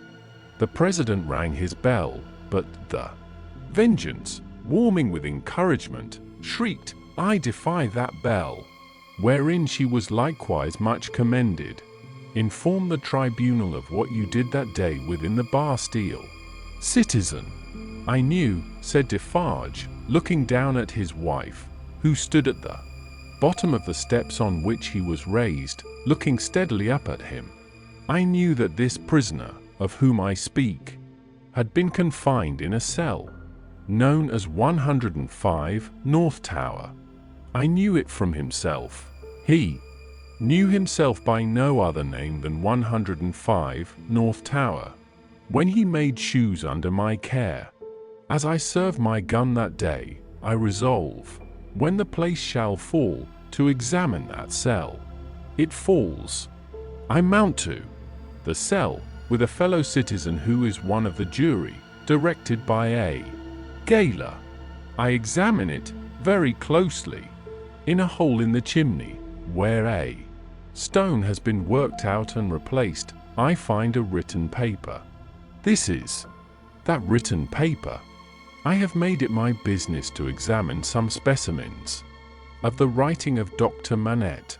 This is the writing of Dr. Manette. I confide this paper, in the writing of Dr. Manette, to the hands of the President. Let it be read." In a dead silence and stillness, the prisoner under trial looking lovingly at his wife only looking from him to look with solicitude at her father, Dr. Manette keeping his eyes fixed on the reader, Madame Defarge never taking hers from the prisoner, Defarge never taking his from his feasting wife, and all the other eyes there intent upon the doctor, who saw none of them. The paper was read as follows. Chapter 10. The Substance of the Shadow. I, Alexandre Manette, unfortunate physician, native of Beauvais, and afterwards resident in Paris, write this melancholy paper in my doleful cell in the Bastille, during the last month of the year 1767. I write it at stolen intervals, under every difficulty. I design to secrete it in the wall of the chimney, where I have slowly and laboriously made a place of concealment for it. Some pitying hand may find it there when I and my sorrows are dust. These words are formed by the rusty iron point with which I write, with difficulty in scrapings of soot and charcoal from the chimney, mixed with blood, in the last month of the 10th year of my captivity. Hope has quite departed from my breast. I know from terrible warnings I have noted in myself that my reason will not long remain unimpaired, but I solemnly declare that I am at this time in the possession of my right mind, that my memory is exact and circumstantial, and that I write the truth as I shall answer for these my last recorded words, whether they be ever read by men or not, at the eternal judgment seat. One cloudy moonlight night, in the 3rd week of December, I think the 22nd of the month, in the year 1757, I was walking on a retired part of the quay by the Seine for the refreshment of the frosty air, at an hour's distance from my place of residence in the street of the School of Medicine, when a carriage came along behind me, driven very fast. As I stood aside to let that carriage pass, apprehensive that it might otherwise run me down, a head was put out at the window, and a voice called to the driver to stop. The carriage stopped as soon as the driver could rein in his horses, and the same voice called to me by my name. I answered.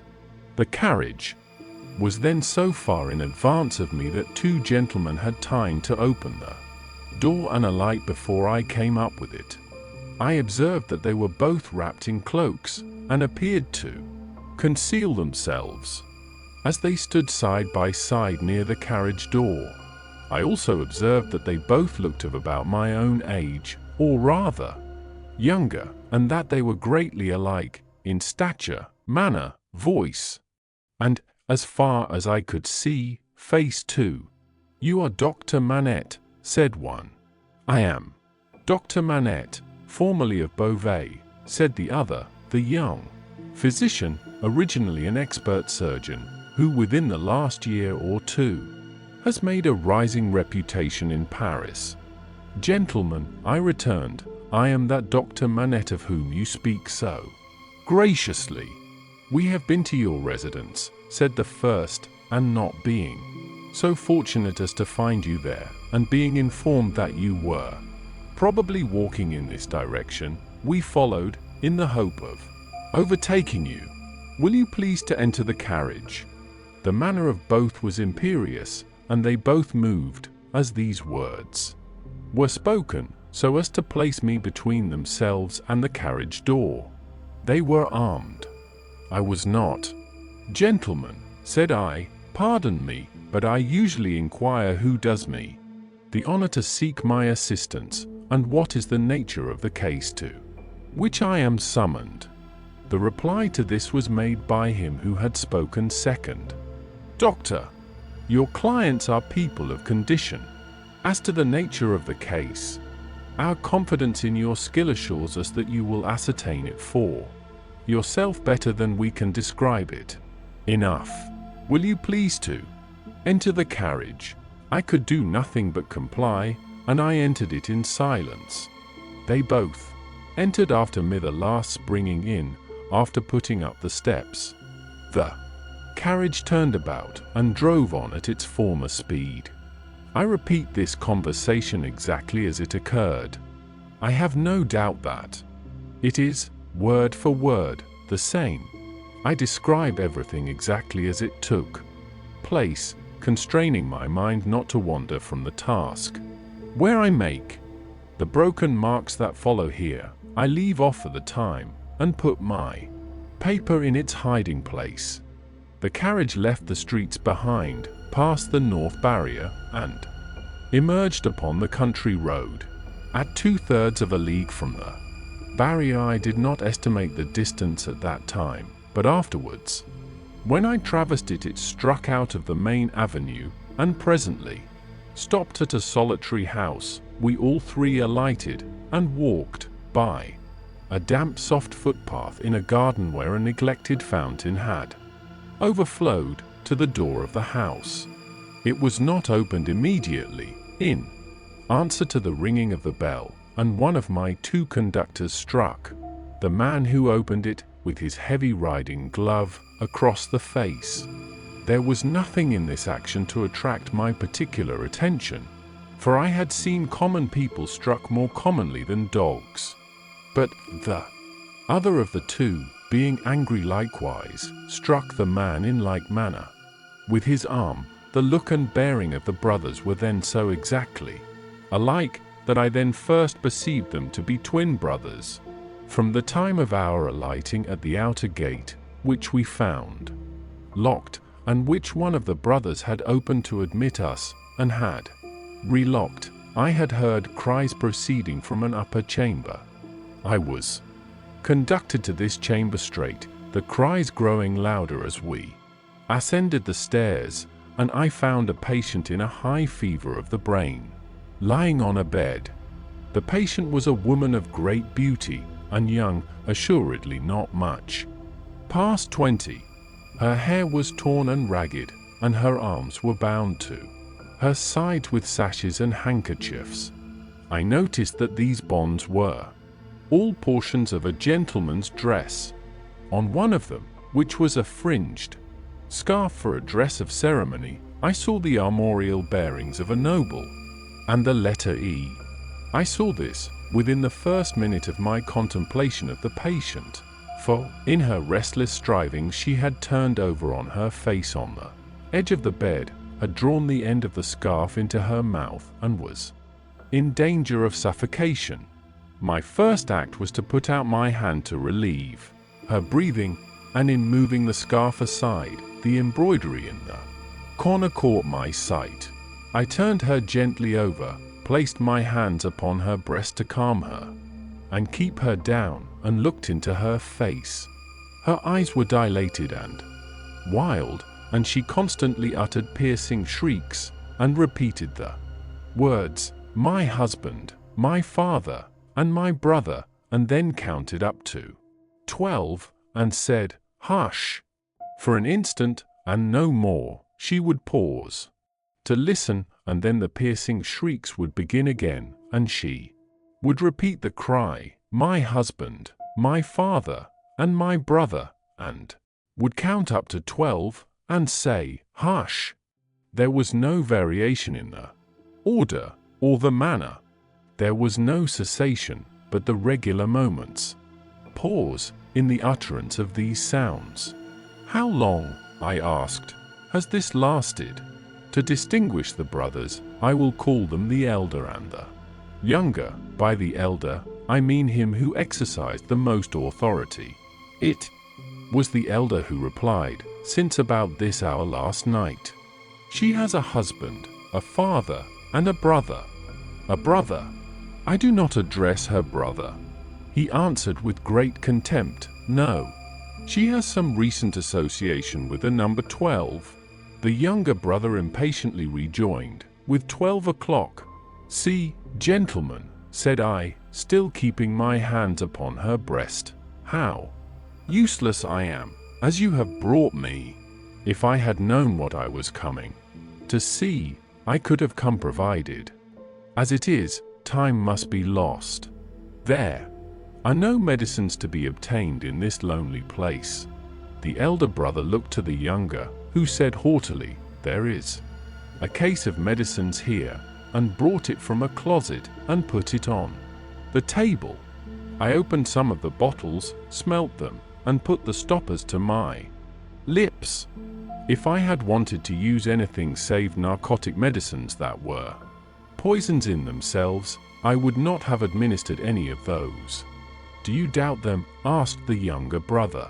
"You see, monsieur, I am going to use them," I replied, and said no more. I made the patient swallow, with great difficulty, and after many efforts, the dose that I desired to give, as I intended to repeat it. After a while, and as it was necessary to watch its influence, I then sat down by the side of the bed. There was a timid and suppressed woman in attendance, wife of the man downstairs, who had retreated into a corner.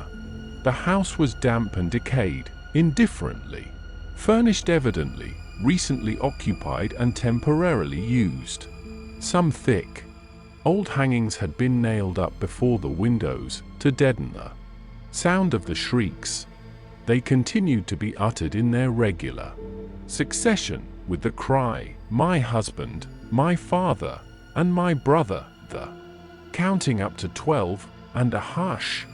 The frenzy was so violent that I had not unfastened the bandages restraining the arms, but I had looked to them to see that they were not painful.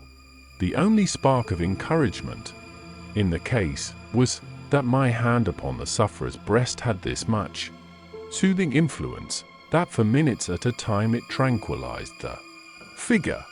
It had no effect upon the cries. No pendulum could be more regular.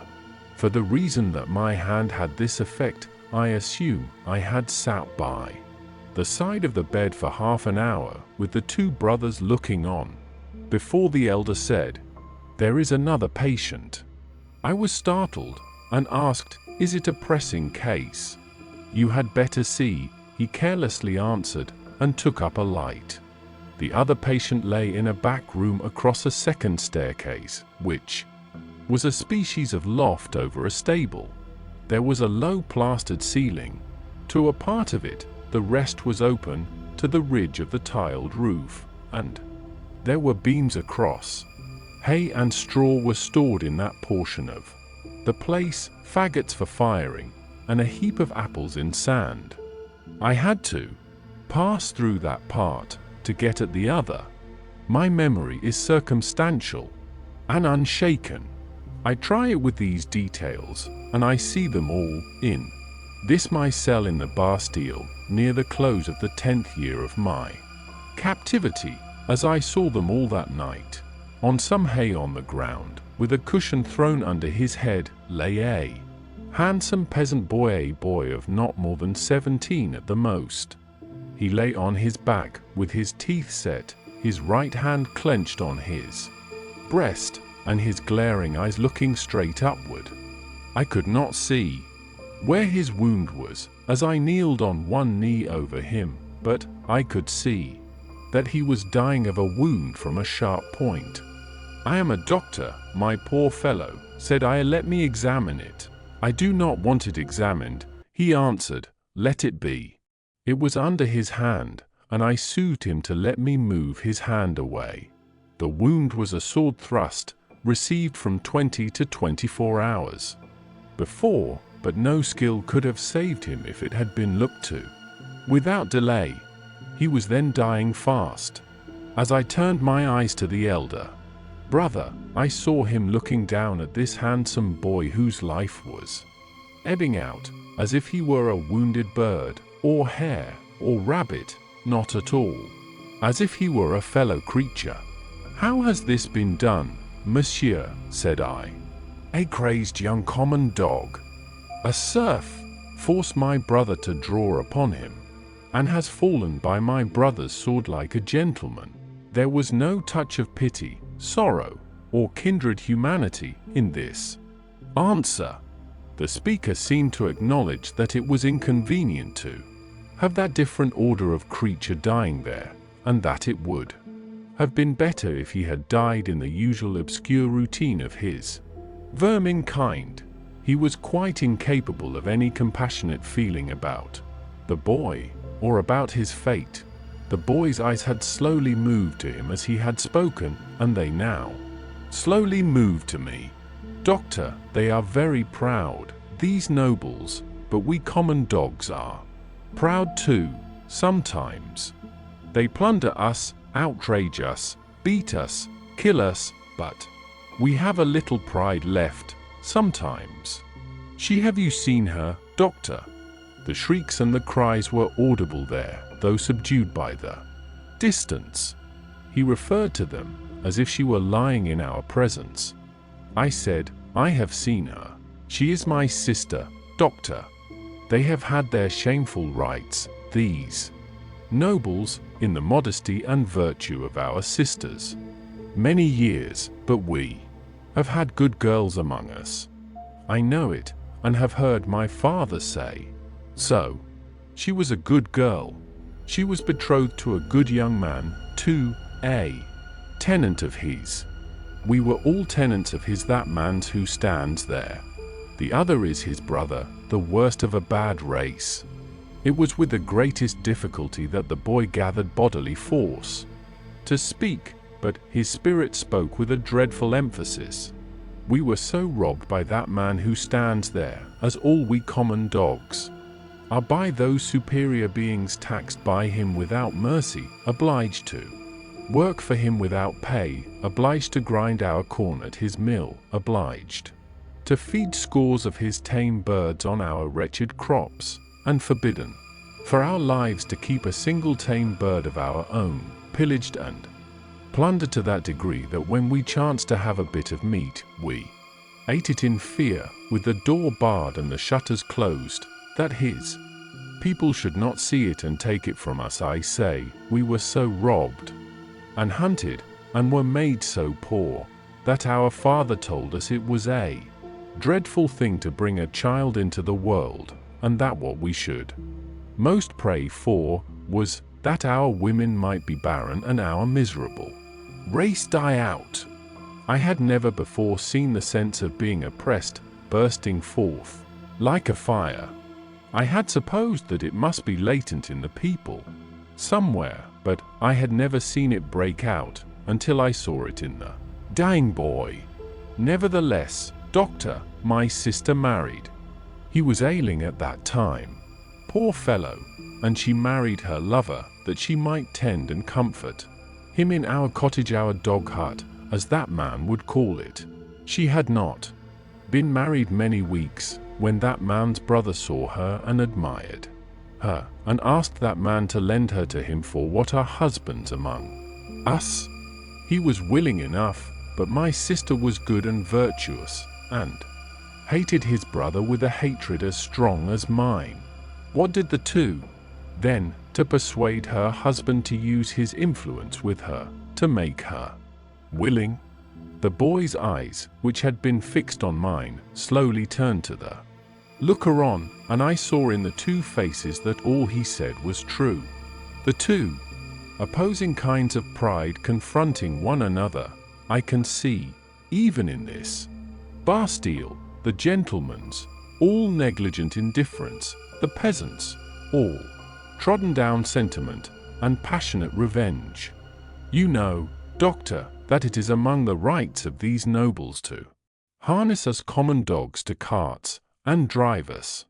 They so harnessed him and drove him. You know that it is among their rights to keep us in their grounds all night, quieting the frogs, in order that their noble sleep may not be disturbed. They kept him out in the unwholesome mists at night, and ordered him back into his harness in the day. But he was not persuaded. No. Taken out of harness one day at noon, to feed if he could find food, he sobbed 12 times, once for every stroke of the bell, and died on her bosom. Nothing human could have held life in the boy but his determination to tell all his wrong. He forced back the gathering shadows of death, as he forced his clenched right hand to remain clenched and to cover his wound. Then, with that man's permission and even with his aid, his brother took her away, in spite of what I know she must have told his brother, and what that is will not be long unknown to you, Doctor, if it is now. His brother took her away for his pleasure and diversion. For a little while, I saw her pass me on the road. When I took the tidings home, our father's heart burst. He never spoke one of the words that filled it. I took my young sister, for I have another, to a place beyond the reach of this man, and where, at least, she will never be. His vassal.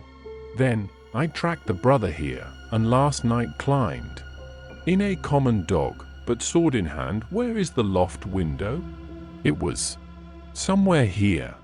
The room was darkening to his sight, the world was narrowing around him.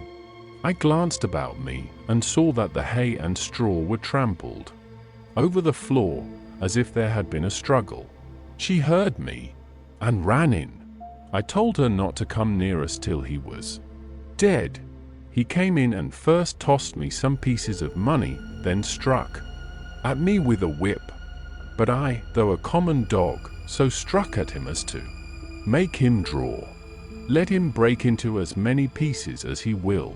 The sword that he stained with my common blood, he drew to defend himself, thrust at me with all his skill for his life.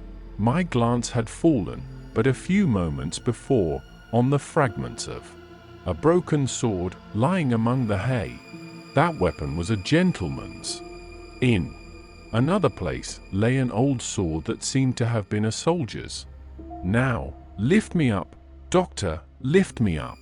Where is he? He is not here, I said, supporting the boy, and thinking that he referred to the brother. He, proud as these nobles are, he is afraid to see me. Where is the man who was here? Turn my face to him. I did so, raising the boy's head against my knee, but, invested for the moment with extraordinary power, he raised himself completely at obliging me to rise too, or I could not have still supported him. Marquis, said the boy, turned to him with his eyes opened wide, and his right hand raised, in the days when all these things are to be answered for, I summon you and yours, to the last of your bad race, to answer for them. I mark this cross of blood upon you, as a sign that I do it. In the days when all these things are to be answered for, I summon your brother, the worst of the bad race, to answer for them. Separately, I mark this cross of blood upon him, as a sign that I do it. Twice, he put his hand to the wound in his breast, and with his forefinger drew a cross in the air. He stood for an instant with the finger yet raised, and as it dropped, he dropped with it, and I laid him down dead.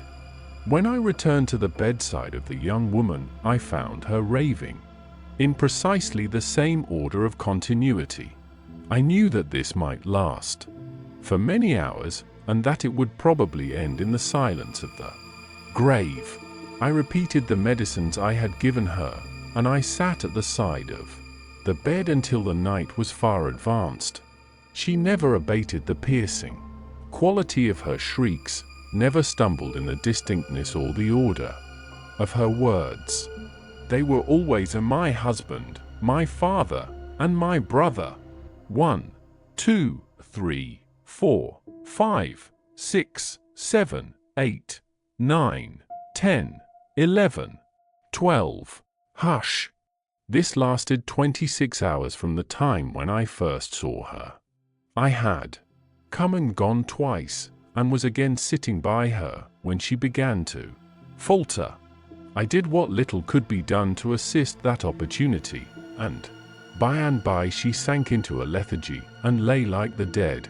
It was as if the wind and rain had lulled at last, after a long and fearful storm. I released her arms, and called the woman to assist me to compose her figure and the dress she had torn. It was then that I knew her condition to be that of one in whom the first expectations of being a mother have arisen, and it was then that I lost the little hope I had of her. Is she dead? Asked the Marquis, whom I will still describe as the elder brother, coming booted into the room from his horse. Not dead, said I, but like to die. What strength there is in these common bodies, he said, looking down at her with some curiosity. There is prodigious strength, I answered him, in sorrow and despair. He first laughed at my words, and then frowned at them. He moved a chair with his foot near to mine, ordered the woman away, and said in a subdued voice, Doctor, finding my brother in this difficulty with these hinds, I recommended that your aid should be invited. Your reputation is high, and, as a young man with your fortune to make, you are probably mindful of your interest. The things that you see here are things to be seen, and not spoken of. I listened to the patient's breathing, and avoided answering. Do you honor me with your attention, Doctor? Monsieur, said I, in my profession, the communications of patients are always received in confidence. I was guarded in my answer, for I was troubled in my mind with what I had heard and seen. Her breathing was so difficult to trace that I carefully tried the pulse and the heart. There was life, and no more. Looking round as I resumed my seat, I found both the brothers intent upon me. I write with so much difficulty, the cold is so severe, I am so fearful of being detected and consigned to an underground cell and total darkness, that I must abridge this narrative. There is no confusion or failure in my memory. It can recall and could detail every word that was ever spoken between me and those brothers. She lingered for a week. Towards the last, I could understand some few syllables that she said to me by placing my ear close to her lips. She asked me where she was, and I told her who I was, and I told her. It was in vain that I asked her for her family name. She faintly shook her head upon the pillow and kept her secret, as the boy had done. I had no opportunity of asking her any question until I had told the brother she was sinking fast and could not live another day. Until then, though no one was ever presented to her consciousness save the woman and myself, one or other of them had always jealously sat behind the curtain at the head of the bed when I was there. But when it came to that, they seemed careless what communication I might hold with her, as if the thought passed through my mind I were dying too. I always observed that their pride bitterly resented the younger brothers, as I call him, having crossed swords with a peasant, and that peasant a boy. The only consideration that appeared to affect the mind of either of them was the consideration that this was highly degrading to the family, and was ridiculous. As often as I caught the younger brother's eyes, their expression reminded me that he disliked me deeply, for knowing what I knew from the boy, he was smoother and more polite to me than the elder, but I saw this. I also saw that I was an encumbrance in the mind of the elder, too. My patient died 2 hours before midnight at a time, by my watch, answering almost to the minute when I had first seen her. I was alone with her when her forlorn young head drooped gently on one side, and all her earthly wrongs and sorrows ended. The brothers were waiting in a room downstairs, impatient to ride away. I had heard them, alone at the bedside, striking their boots with their riding whips, and loitering up and down. At last she is dead, said the elder, when I went in. She is dead, said I. I congratulate you, my brother, were his words as he turned round. He had before offered me money, which I had postponed taking. He now gave me a rouleau of gold. I took it from his hand, but laid it on the table. I had considered the question, and had resolved to accept nothing. Pray excuse me, said I, under the circumstances. No. They exchanged looks, but bent their heads to me as I bent mine to them, and we parted without another word on either side. I am weary, worn down by misery. I cannot read what I have written with this gaunt hand. Early in the morning, the rouleau of gold was left at my door in a little box, with my name on the outside. From the first, I had anxiously considered what I ought to do. I decided, that day, to write privately to the minister, stating the nature of the 2 cases to which I had been summoned, and the place to which I had gone, in effect, stating all the circumstances. I knew what court influence was, and what the immunities of the nobles were, and I expected that the matter would never be heard of, but I wished to relieve my own mind. I had kept the matter a profound secret, even from my wife, and this, too, I resolved to state in my letter. I had no apprehension whatever of my real danger, but I was conscious that there might be danger for others, if others were compromised by possessing the knowledge that I possessed. I was much engaged that day, and could not complete my letter that night. I rose long before my usual time next morning to finish it. It was the last day of the year. The letter was lying before me just completed, when I was told that a lady waited, who wished to see me.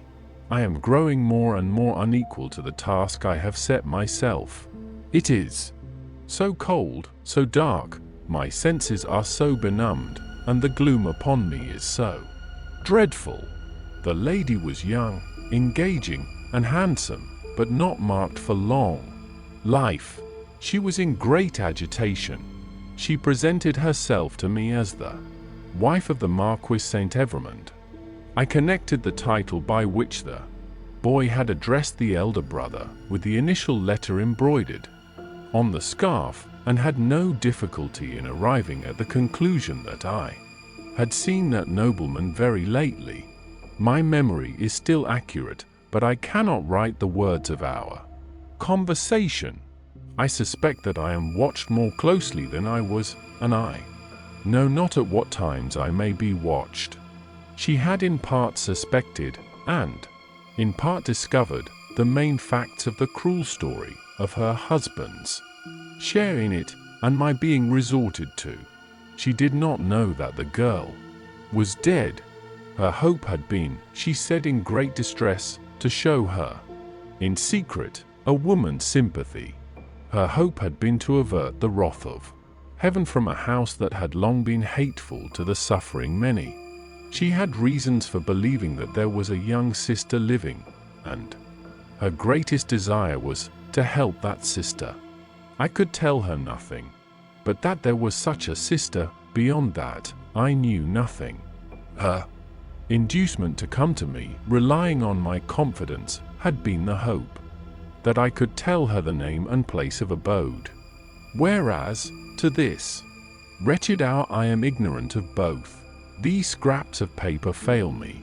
One was taken from me, with a warning, yesterday. I must finish my record today. She was a good, compassionate lady, and not happy in her marriage.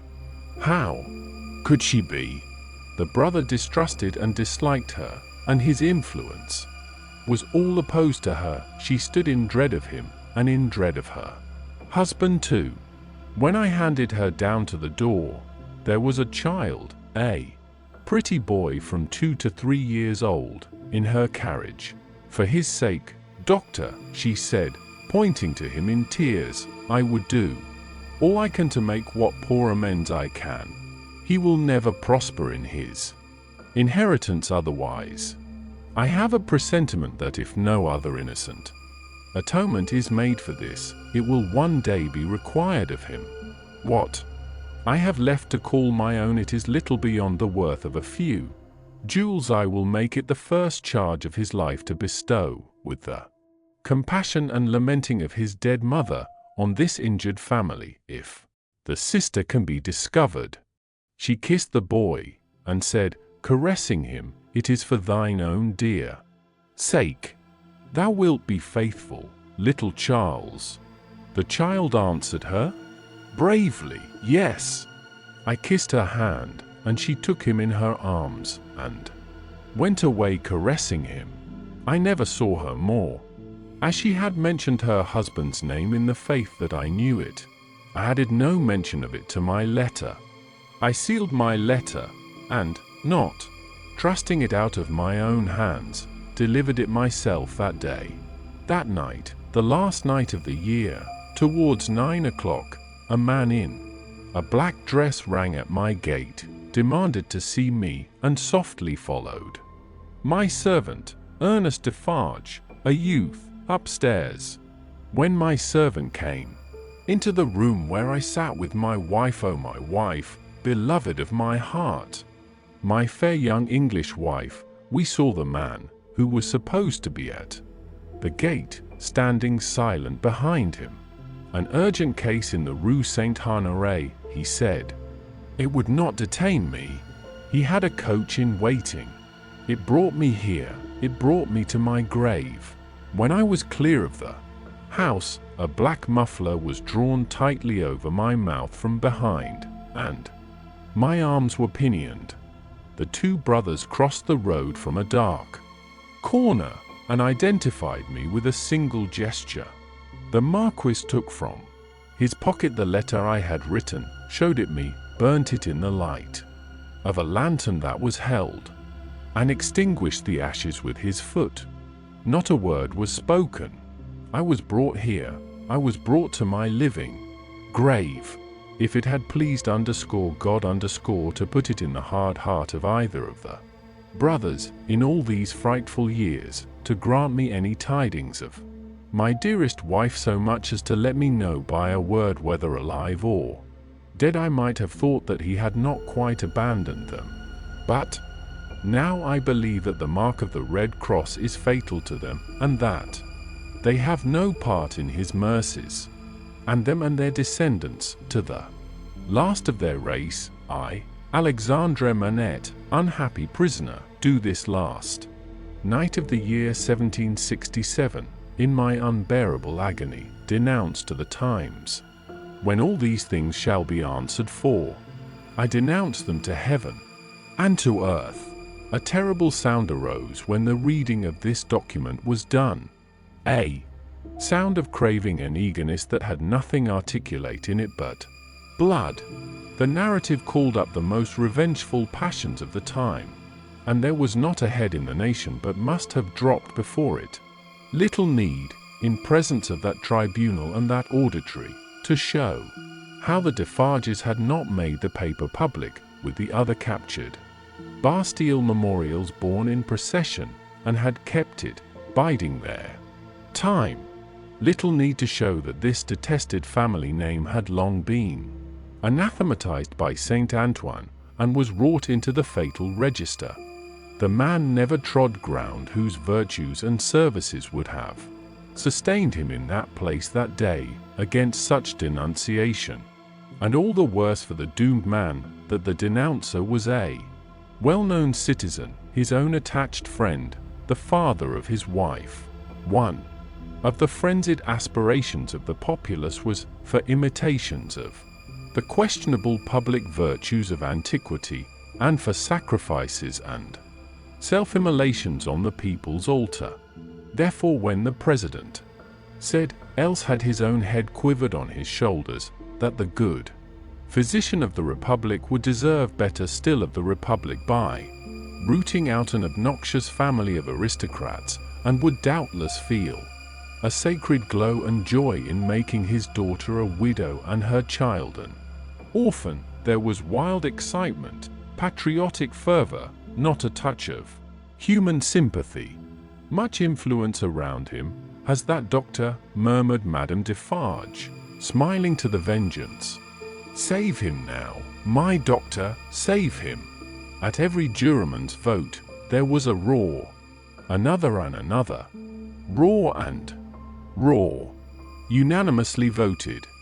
At heart and by descent an aristocrat, an enemy of the Republic, a notorious oppressor of the people. Back to the conciergerie, and death within 24 hours. Chapter 11. Dusk. The wretched wife of the innocent man thus doomed to die fell under the sentence as if she had been mortally stricken. But she uttered no sound, and so strong was the voice within her, representing that it was she of all the world who must uphold him in his misery and not augment it, that it quickly raised her, even from that shock. The judges having to take part in a public demonstration out of doors. The tribunal adjourned. The quick noise and movement of the courts, emptying itself by many passages, had not ceased, when Lucie stood, stretching out her arms towards her husband, with nothing in her face but love and consolation. If I might touch him, if I might embrace him once. Oh, good citizens, if you would have so much compassion for us. There was but a gaoler left, along with 2 of the 4 men who had taken him last night, and Barsad. The people had all poured out to the show in the streets.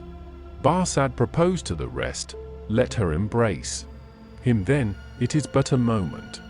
It was silently acquiesced in, and they passed her over the seats in the hall to a raised place, where he, by leaning over the dock, could fold her in his arms. Farewell, dear darling of my soul, my parting blessing on my love. We shall meet again, where the weary are at rest. They were her husband's words, as he held her to his bosom. I can bear it, dear Charles. I am supported from above, don't suffer. For me. A parting blessing for our child. I send it to her by you. I kiss her by you. I say farewell to her by you. My husband. No. A moment. He was tearing himself apart from her. We shall not be separated long. I feel that this will break my heart. By and by, but I will do my duty while I can, and when I leave her, God will raise up friends for her, as he did for me. Her father had followed her, and would have fallen on his knees to both of them, but that Darnay put out a hand and seized him, crying, No, no! What have you done? What have you done, that you should kneel to us? We know now what a struggle you made of old. We know now what you underwent when you suspected my descent, and when you knew it. We know now the natural antipathy you strove against and conquered for her dear sake. We thank you with all our hearts and all our love and duty. Heaven be with you. Her father's only answer was to draw his hands through his white hair and wring them with a shriek of anguish. It could not be otherwise, said the prisoner. All things have worked together as they have fallen out. It was the always vain endeavor to discharge my poor mother's trust that first brought my fatal presence near you. Good could never come of such evil. A happier end was not in nature to so unhappy a beginning. Be comforted, and forgive me. Heaven bless you. As he was drawn away, his wife released him, and stood looking after him, with her hands touching one another in the attitude of prayer, and with a radiant look upon her face, in which there was even a comforting smile. As he went out at the prisoner's door, she turned, laid her head lovingly on her father's breast, tried to speak to him, and fell at his feet. Then, issuing from the obscure corner from which he had never moved, Sydney Carton came and took her up. Only her father and Mr. Lorry were with her. His arm trembled as it raised her and supported her head. Yet there was an air about him that was not all of pity, that had a flush of pride in it. Shall I take her to a coach? I shall never feel her weight. He carried her lightly to the door and laid her tenderly down in a coach. Her father and their old friend got into it, and he took his seat beside the driver. When they arrived at the gateway where he had paused in the dark not many hours before, to picture to himself on which of the rough stones of the street her feet had trodden, he lifted her again and carried her up the staircase to their rooms. There he laid her down on a couch, where her child and Miss Pross wept over her. Don't recall her to herself, he said softly to the latter, she is better so. Don't revive her to consciousness while she only faints. Oh, Carton, Carton, dear Carton, cried little Lucie, springing up and throwing her arms passionately round him in a burst of grief. Now that you have come, I think you will do something to help Mama, something to save Papa. Oh, look at her, dear Carton. Can you, of all the people who love her, bear to see her so? He bent over the child and laid her blooming cheek against his face. He put her gently from him and looked at her unconscious mother. Before I go, he said, and paused, I may kiss her. It was remembered afterwards that when he bent down and touched her face with his lips, he murmured some words. The child, who was nearest to him, told them afterwards, and told her grandchildren when she was a handsome old lady, that she heard him say, a life you love.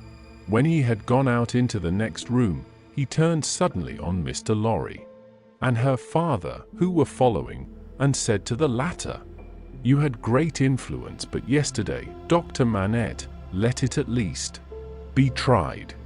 These judges, and all the men in power, are very friendly to you, and very recognizant of your services, are they not? Nothing connected with Charles was concealed from me.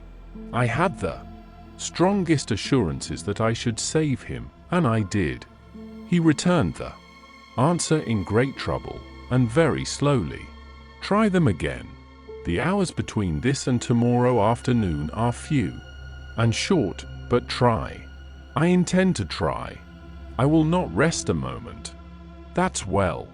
I have known such energy as yours do great things before. Now though never, he added, with a smile and a sigh together, such great things as this. But try. Of little worth as life is when we misuse it. It is worth that effort. It would cost nothing to lay down if it were not. I will go, said Dr. Manette, to the prosecutor and the president. Straight, and I will go to others whom it is better not to name. I will write too. And but stay. There is a celebration in the streets, and no one will be accessible until dark. That's true. Well, it is a forlorn hope at the best, and not much the forlorner for being delayed till dark. I should like to know how you speed, though, mind. I expect nothing. When are you likely to have seen these dread powers, Dr. Manette? Immediately after dark, I should hope. Within an hour or two from this. It will be dark soon after 4. Let us stretch the hour or two. If I go to Mr. Lorry's at 9, shall I hear what you have done, either from our friend or from yourself? Yes. May you prosper. Mr. Lorry followed Sydney to the outer door, and, touching him on the shoulder as he was going away, caused him to turn. I have no hope, said Mr. Lorry, in a low and sorrowful whisper. Nor have I. If any one of these men, or all of these men, were disposed to spare him, which is a large supposition, for what is his life, or any man's? To them, I doubt if they durst spare him after the demonstration in the court. And so do I. I heard the fall of the axe in that sound. Mr. Lorry leaned his arm upon the doorpost, and bowed his face upon it. Don't despond, said Carton, very gently. Don't grieve. I encouraged Dr. Manette in this idea, because I felt that it might one day be consolatory to her.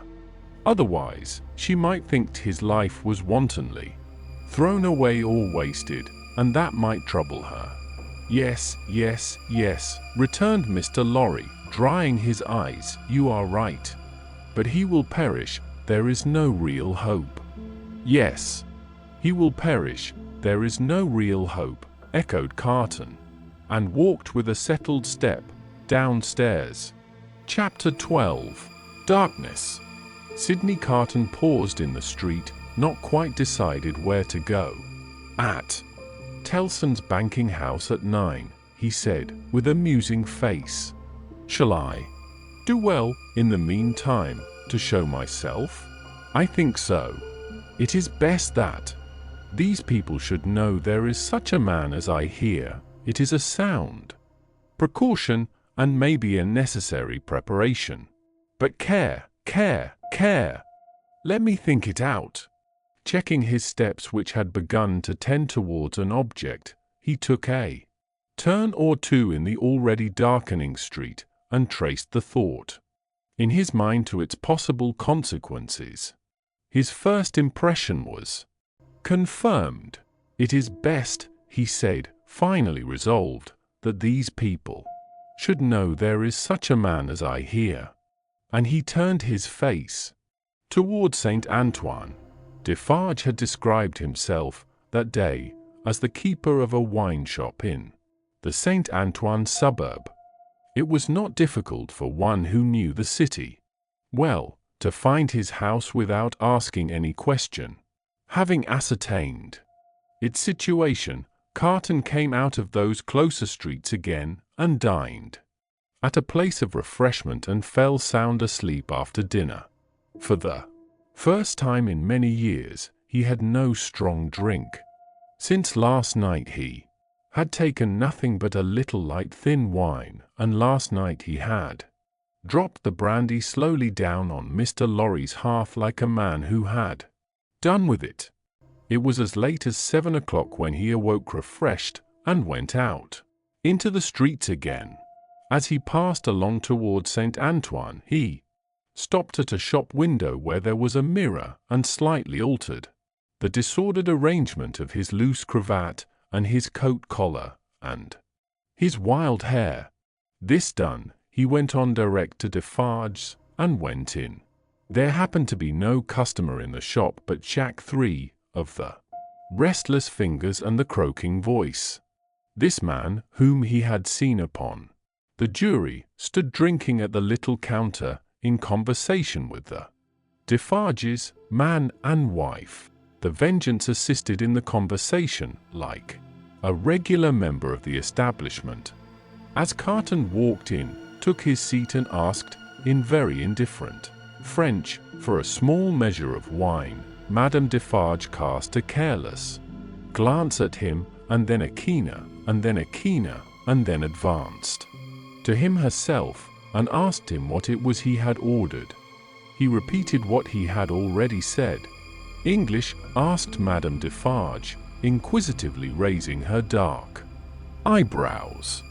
After looking at her, as if the sound of even a single French word were slow to express itself to him, he answered, in his former strong foreign accent, "Yes, madam, yes. I am English." Madame Defarge returned to her counter to get the wine, and, as he took up a Jacobin journal and feigned to pore over it, puzzling out its meaning, he heard her say, "I swear to you, like Evremond." Defarge brought him the wine, and gave him good evening. "How? Good evening." "Oh, good evening, citizen," filling his glass. "Ah, and good wine. I drink to the Republic." Defarge went back to the counter, and said, "Certainly, a little like." Madame sternly retorted, "I tell you a good deal like." Jack 3 pacifically remarked, "He is so much in your mind. See you, madam." The amiable Vengeance added, with a laugh, "Yes, my faith. And you are looking forward with so much pleasure to seeing him once more. Tomorrow." Carton followed the lines and words of his paper with a slow forefinger, and with a studious and absorbed face. They were all leaning their arms on the counter close together, speaking low. After a silence of a few moments, during which they all looked towards him without disturbing his outward attention from the Jacobin editor, they resumed their conversation. "It is true what Madame says," observed Jack 3. "Why stop? There is great force in that. Why stop?" Well, reasoned Defarge, "but one must stop somewhere. After all, the question is still where." "At extermination," said Madame. "Magnificent," croaked Jack 3. "The Vengeance also highly approved. Extermination is good doctrine." "My wife," said Defarge, rather troubled. "In general, I say nothing against it. But this doctor has suffered much. You have seen him today. You have observed his face when the paper was read." "I have observed his face," repeated Madame, contemptuously and angrily. "Yes, I have observed his face. I have observed his face to be not the face of a true friend of the Republic. Let him take care of his face." "And you have observed, my wife," said Defarge, in a deprecatory manner, "the anguish of his daughter, which must be a dreadful anguish to him." "I have observed his daughter," repeated Madame. "Yes, I have observed his daughter more times than one. I have observed her today, and I have observed her other days. I have observed her in the court, and I have observed her in the street by the prison. Let me but lift my finger She seemed to raise it. The listener's eyes were always on his paper, and to let it fall with a rattle on the ledge before her, as if the axe had dropped. "The sightedness is superb," croaked the juryman. "She is an angel," said the vengeance, and embraced her. "As to thee," pursued Madame, implacably, addressing her husband, "if it depended on thee, which, happily, it does not, thou wouldst rescue this man even now." "No," protested Defarge. "Not if to lift this glass would do it. But I would leave the matter there. I say, stop there." "See you then, Jacques," said Madame Defarge, wrathfully, "and see you, too, my little vengeance, see you both. Listen. For other crimes as tyrants and oppressors, I have this race a long time on my register, doomed to destruction and extermination. Ask my husband, is that so?" "It is so," assented Defarge, without being asked. "In the beginning of the great days, when the Bastille falls, he finds this paper of today, and he brings it home, and in the middle of the night, when this place is clear and shut, we read it, here on this spot, by the light of this lamp. Ask him, is that so?" "It is so," assented Defarge. "That night, I tell him, when the paper is read through, and the lamp is burnt out, and the day is gleaming in above those shutters and between those iron bars, that I have now a secret to communicate. Ask him, is that so?" "It is so," assented Defarge again. "I communicate to him that secret. I smite this bosom with these two hands as I smite it now, and I tell him, Defarge, I was brought up among the fishermen of the seashore, and that peasant family so injured by the two Everman brothers, as that Bastille paper describes, is my family. Defarge, that sister of the mortally wounded boy upon the ground, was my sister, that husband was my sister's husband, that unborn child was their child, that brother was my brother, that father was my father. Those dead are my dead, and that summons to answer for those things descends to me. Ask him, is that so?" "It is so," assented Defarge once more. "Then tell wind and fire where to stop," returned Madame, "but don't tell me." Both her hearers derived a horrible enjoyment from the deadly nature of her wrath. The listener could feel how white she was, without seeing her, and both highly commended it. Defarge, a weak minority, interposed a few words for the memory of the compassionate wife of the Marquis, but only elicited from his own wife a repetition of her last reply. "Tell the wind and the fire where to stop, not me." Customers entered, and the group was broken up. The English customer paid for what he had had, perplexedly counted his change, and asked, as a stranger, to be directed towards the National Palace. Madame Defarge took him to the door, and put her arm on his, in pointing out the road. The English customer was not without his reflections then, that it might be a good deed to seize that arm, lift it, and strike under it sharp and deep. But he went his way, and was soon swallowed up in the shadow of the prison wall. At the appointed hour, he emerged from it to present himself in Mr. Lorry's room again, where he found the old gentleman walking to and fro in restless anxiety. He said he had been with Lucie until just now, and had only left her for a few minutes to come and keep his appointment. Her father had not been seen since he quitted the banking house towards 4 o'clock. She had some faint hopes that his mediation might save Charles, but they were very slight. He had been more than 5 hours gone. Where could he be? Mr. Lorry waited until 10, but Dr. Manette not returning, and he being unwilling to leave Lucie any longer, it was arranged that he should go back to her, and come to the banking house again at midnight. In the meanwhile, Carton would wait alone by the fire for the doctor. He waited and waited, and the clock struck 12, but Dr. Manette did not come back. Mr. Lorry returned and found no tidings of him, and brought none. Where could he be? They were discussing this question and were almost building up some weak structure of hope on his prolonged absence when they heard him on the stairs. The instant he entered the room, it was plain that all was lost. Whether he had really been to anyone, or whether he had been all that time traversing the streets, was never known. As he stood staring at them, they asked him no question, for his face told them everything. "I cannot find it," said he, "and I must have it." "Where is it?"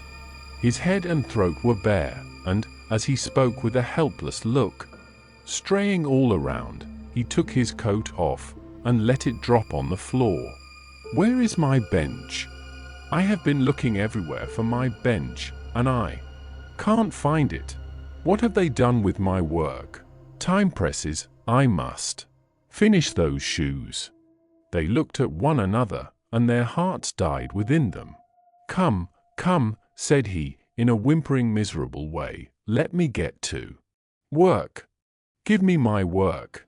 Receiving no answer, he tore his hair and beat his feet upon the ground like a distracted child. "Don't torture a poor forlorn wretch," he implored them with a dreadful cry, "but give me my work. What is to become of us if those shoes are not done tonight?" Lost, utterly lost.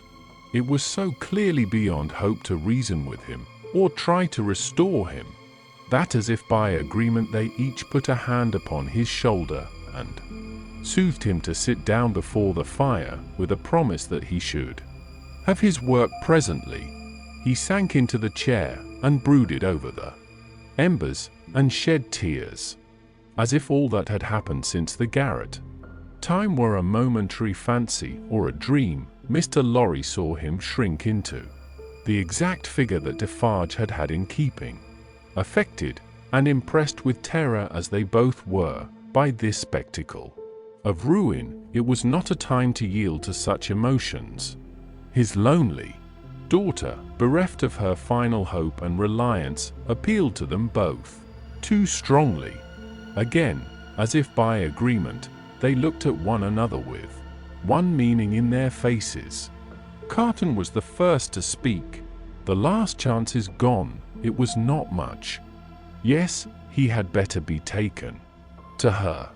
But before you go, will you, for a moment, steadily attend to me?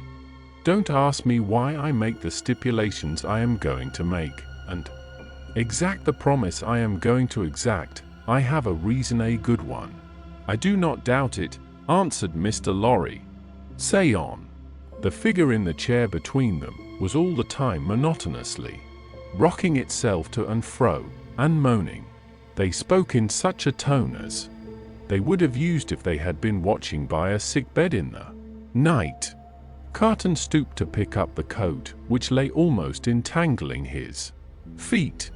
As he did so, a small case in which the doctor was accustomed to carry the lists of his day's duties fell lightly on the floor.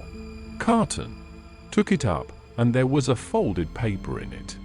"We should look at this," he said.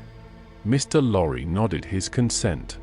He opened it and exclaimed, "Thank God, What is it?" asked Mr. Lorry eagerly. "A moment. Let me speak of it in its place." First, he put his hand in his coat and took another paper from it. "That is the certificate which enables me to pass out of this city. Look at it. You see Sydney Carton, an Englishman." Mr. Lorry held it open in his hand, gazing in his earnest face. "Keep it for me until tomorrow. I shall see him tomorrow, you remember, and I had better not take it into the prison." "Why not?" "I don't know. I prefer not to do so. Now, take this paper that Dr. Manette has carried about him.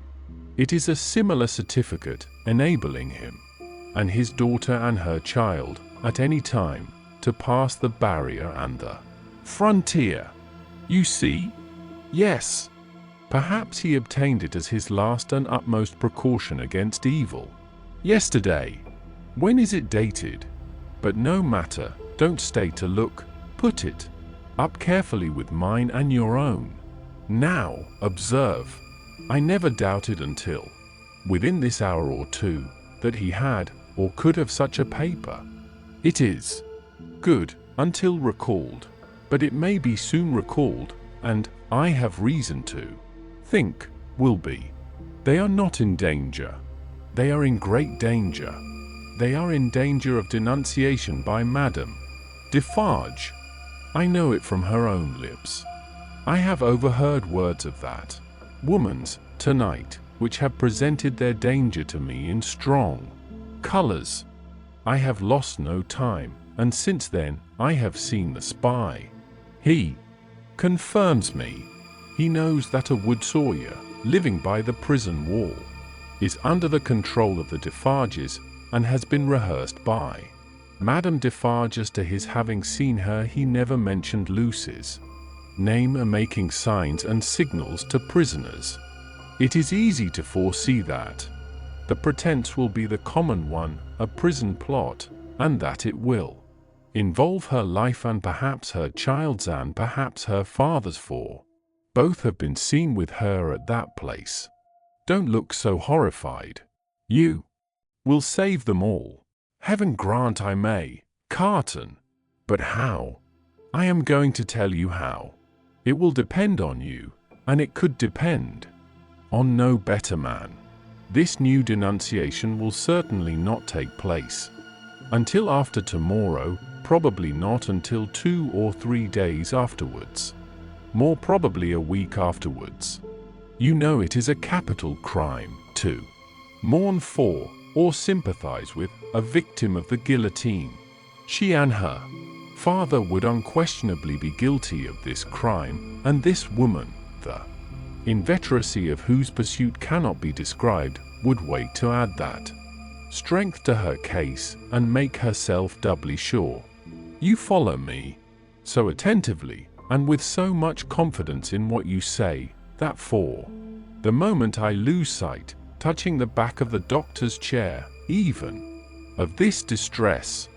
You have money and can buy the means of traveling to the seacoast as quickly as the journey can be made.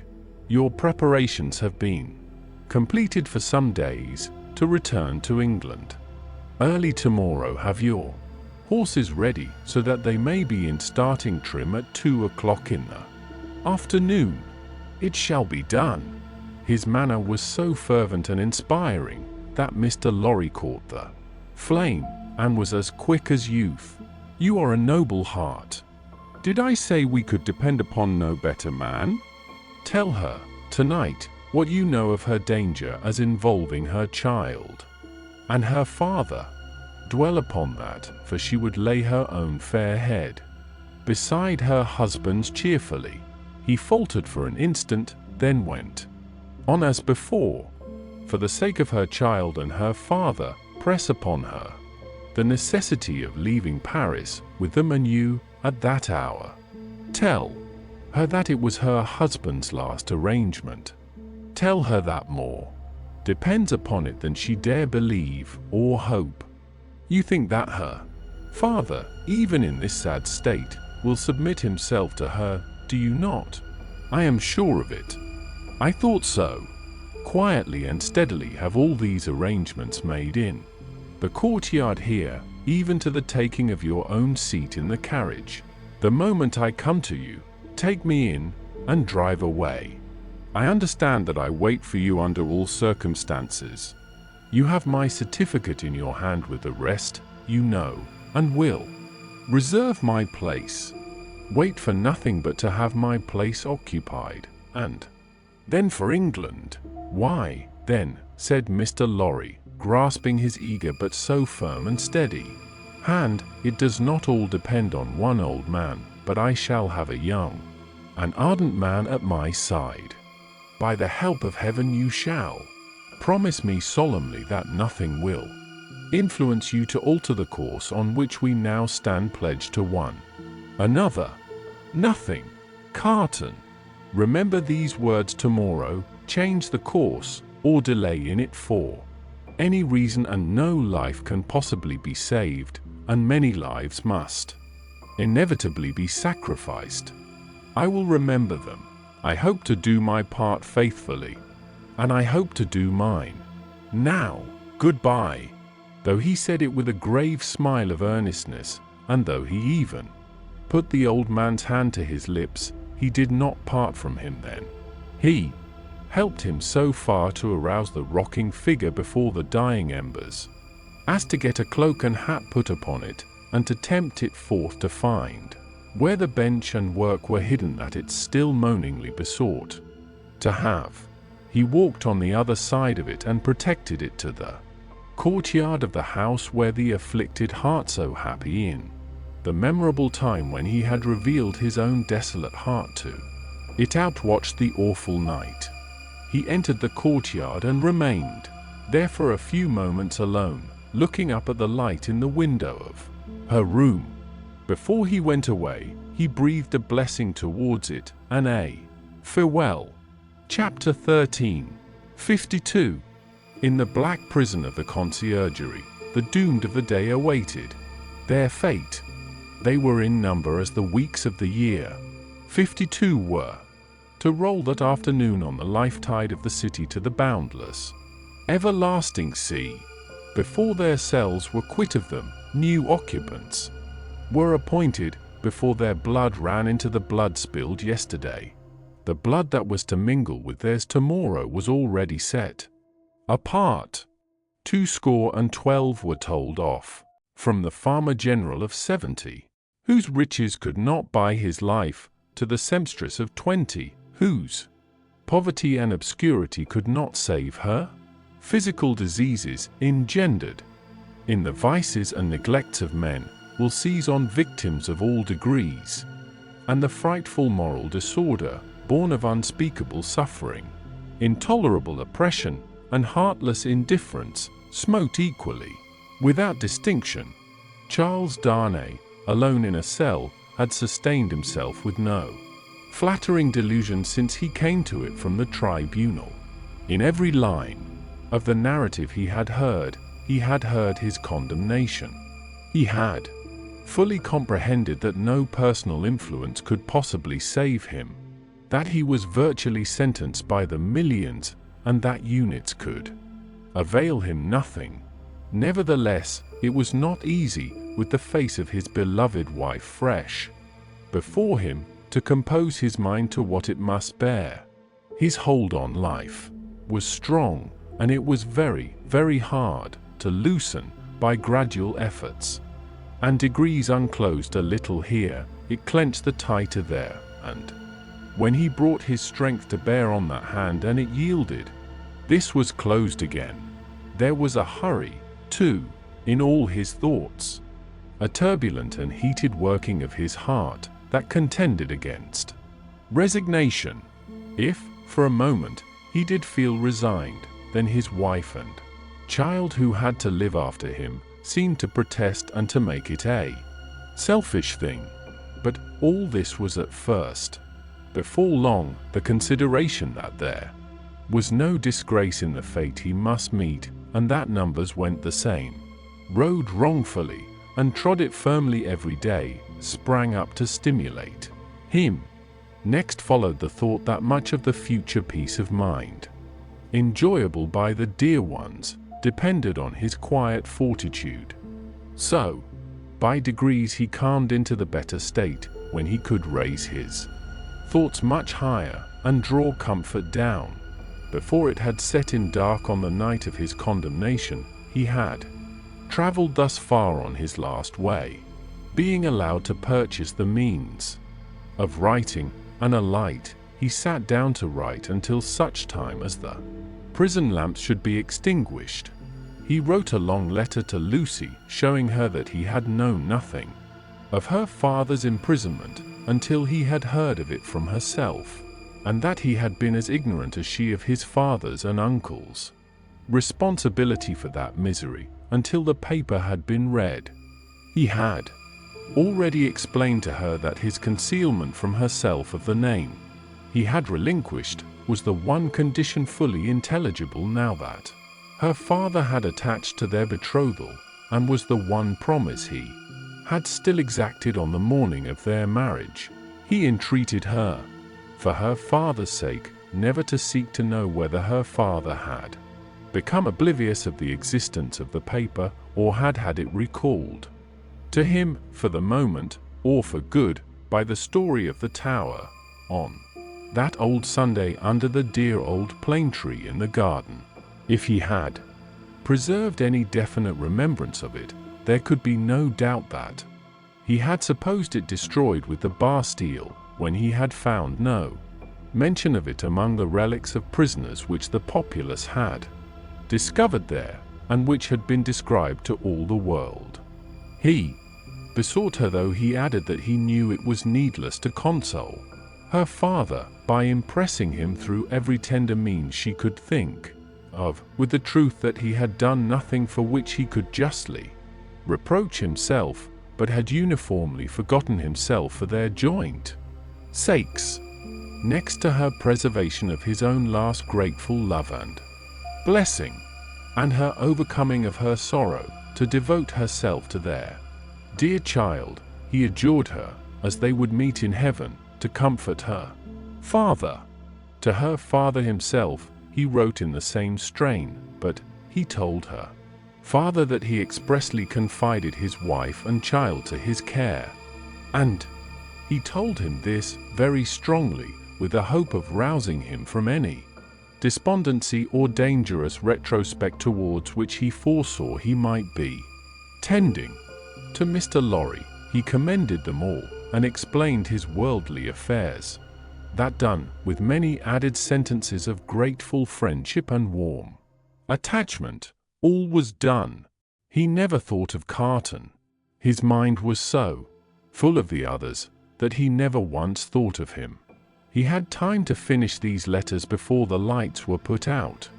When he lay down on his straw bed, he thought he had done with this world, but it beckoned him back in his sleep, and showed itself in shining forms, free and happy, back in the old house in Soho, though it had nothing in it like the real house, unaccountably released and light of heart. He was with Lucie again, and she told him it was all a dream, and he had never gone away.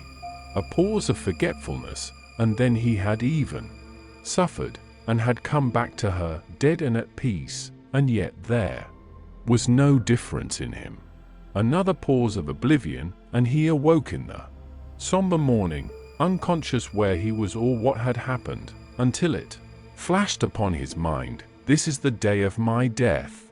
Thus had he come through the hours, to the day when the 52 heads were to fall. And now, while he was composed, and hoped that he could meet the end with quiet heroism, a new action began in his waking thoughts, which was very difficult to master. He had never seen the instrument that was to terminate his life. How high it was from the ground, how many steps it had, where he would be stood, how he would be touched, whether the touching hands would be dyed red, which way his face would be turned, whether he would be the first or might be the last. These and many similar questions, in no wise directed by his will, obtruded themselves over and over again, countless times. Neither were they connected with fear. He was conscious of no fear. Rather, they originated in a strange besetting desire to know what to do when the time came, a desire gigantically disproportionate to the few swift moments to which it referred, a wondering that was more like the wondering of some other spirit within his than his own. The hours went on as he walked to and fro, and the clock struck the numbers he would never hear again. 9 gone forever, 10 gone for ever, 11 gone forever, 12 coming on to pass away. After a hard contest with that eccentric action of thought which had last perplexed him. He had got the better of it. He walked up and down, softly, repeating their names to himself. The worst of the strife was over. He could walk up and down, free from distracting fancies, praying for himself and for them. 12 gone forever. He had been apprised that the final hour was 3, and he knew he would be summoned some time earlier, inasmuch as the tumbrils jolted heavily and slowly through the streets.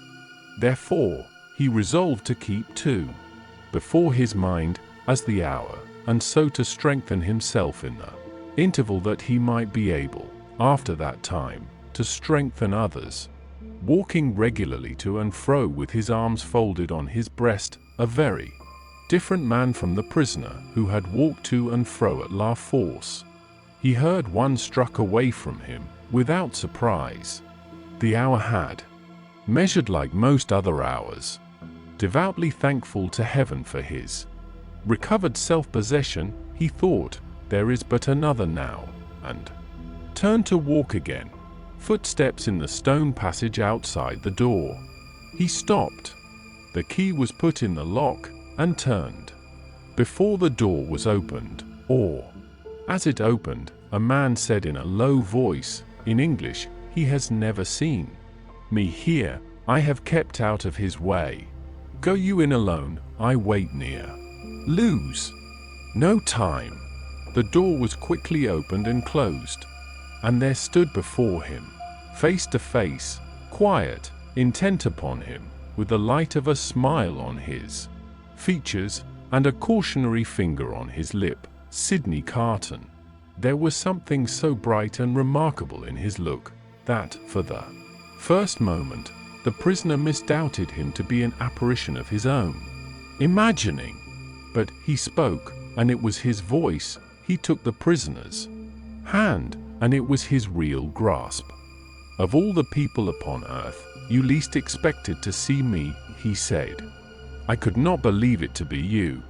I can scarcely believe it now. You are not. The apprehension came suddenly into his mind. A prisoner? No. I am accidentally possessed of a power over one of the keepers here, and in virtue of it I stand before you.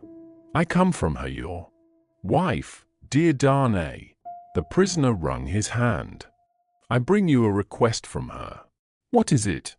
A most earnest, pressing, and emphatic entreaty, addressed to you, in the most pathetic tones of the voice so dear to you, that you well remember. The prisoner turned his face partly aside. You have no time to ask me why I bring it, or what it means. I have no time to tell you. You must comply with it. Take off those boots you wear, and draw on these of mine. There was a chair against the wall of the cell, behind the prisoner. Carton, pressing forward, had already, with the speed of lightning, got him down into it, and stood over him, barefoot. Draw on these boots of mine. Put your hands to them, put your will to them. Quick! Carton, there is no escaping from this place. It never can be done. You will only die with me. It is madness. It would be madness if I asked you to escape, but do I? When I ask you to pass out at that door, tell me it is madness and remain here. Change that cravat for this of mine, that coat for this of mine. While you do it, let me take this ribbon from your hair, and shake out your hair like this of mine, with wonderful quickness, and with a strength both of will and action that appeared quite supernatural. He forced all these changes upon him. The prisoner was like a young child in his hands. Carton, dear Carton, it is madness. It cannot be accomplished. It never can be done. It has been attempted, and has always failed. I implore you not to add your death to the bitterness of mine. Do I ask you, my dear Darnay, to pass the door? When I ask that, refuse. There are pen and ink and paper on this table. Is your hand steady enough to write? It was when you came in. Steady it again, and write what I shall dictate. Quick, friend, quick!" Pressing his hand to his bewildered head, Darnay sat down at the table. Carton, with his right hand in his breast, stood close beside him. "Write exactly as I speak. To whom do I address it?" "To no one." Carton still had his hand in his breast. "Do I date it?" "No." The prisoner looked up at each question. Carton, standing over him with his hand in his breast, looked down. "If you remember," said Carton, dictating the words that passed between us long ago, "you will readily comprehend this when you see it. You do remember them, I know. It is not in your nature to forget them." He was drawing his hand from his breast, the prisoner chancing to look up in his hurried wonder as he wrote. The hand stopped, closing upon something. "Have you written to forget them?" Carton asked. "I have." "Is that a weapon in your hand?" "No, I am not armed." "What is it in your hand?" "You shall know directly. Write on, there are but a few words more." He dictated again. "I am thankful that the time has come when I can prove them. That I do so is no subject for regret or grief." As he said these words with his eyes fixed on the writer, his hand slowly and softly moved down close to the writer's face. The pen dropped from Darnay's fingers on the table, and he looked about him vacantly. "What vapor is that?" he asked. "Vapor? Something that crossed me. I am conscious of nothing. There can be nothing here. Take up the pen and finish. Hurry, hurry." As if his memory were impaired, or his faculties disordered, the prisoner made an effort to rally his attention. As he looked at Carton, with clouded eyes and with an altered manner of breathing, Carton, his hand again in his breast, looked steadily at him. "Hurry, hurry!" The prisoner bent over the paper once more. If it had been otherwise, Carton's hand was again watchfully and softly stealing down. I never should have used the longer opportunity. If it had been otherwise, the hand was at the prisoner's face. I should but have had so much the more to answer for. If it had been otherwise, Carton looked at the pen and saw it was trailing off into unintelligible signs. Carton's hand moved back to his breast no more. The prisoner sprang up with a reproachful look, but Carton's hand was close and firm at his nostrils, and Carton's left arm caught him round the waist. For a few seconds he faintly struggled with the man who had come to lay down his life for him, but within a minute or so he was stretched insensible on the ground. Quickly, but with hands as true to the purpose as his heart was, Carton dressed himself in the clothes the prisoner had laid aside, combed back his hair, and tied it with the ribbon the prisoner had worn. Then he softly called, "Enter there! Come in," and the spy presented himself. "You see," said Carton, looking up, as he kneeled on one knee beside the insensible figure, putting the paper in the breast, "is your hazard very great?"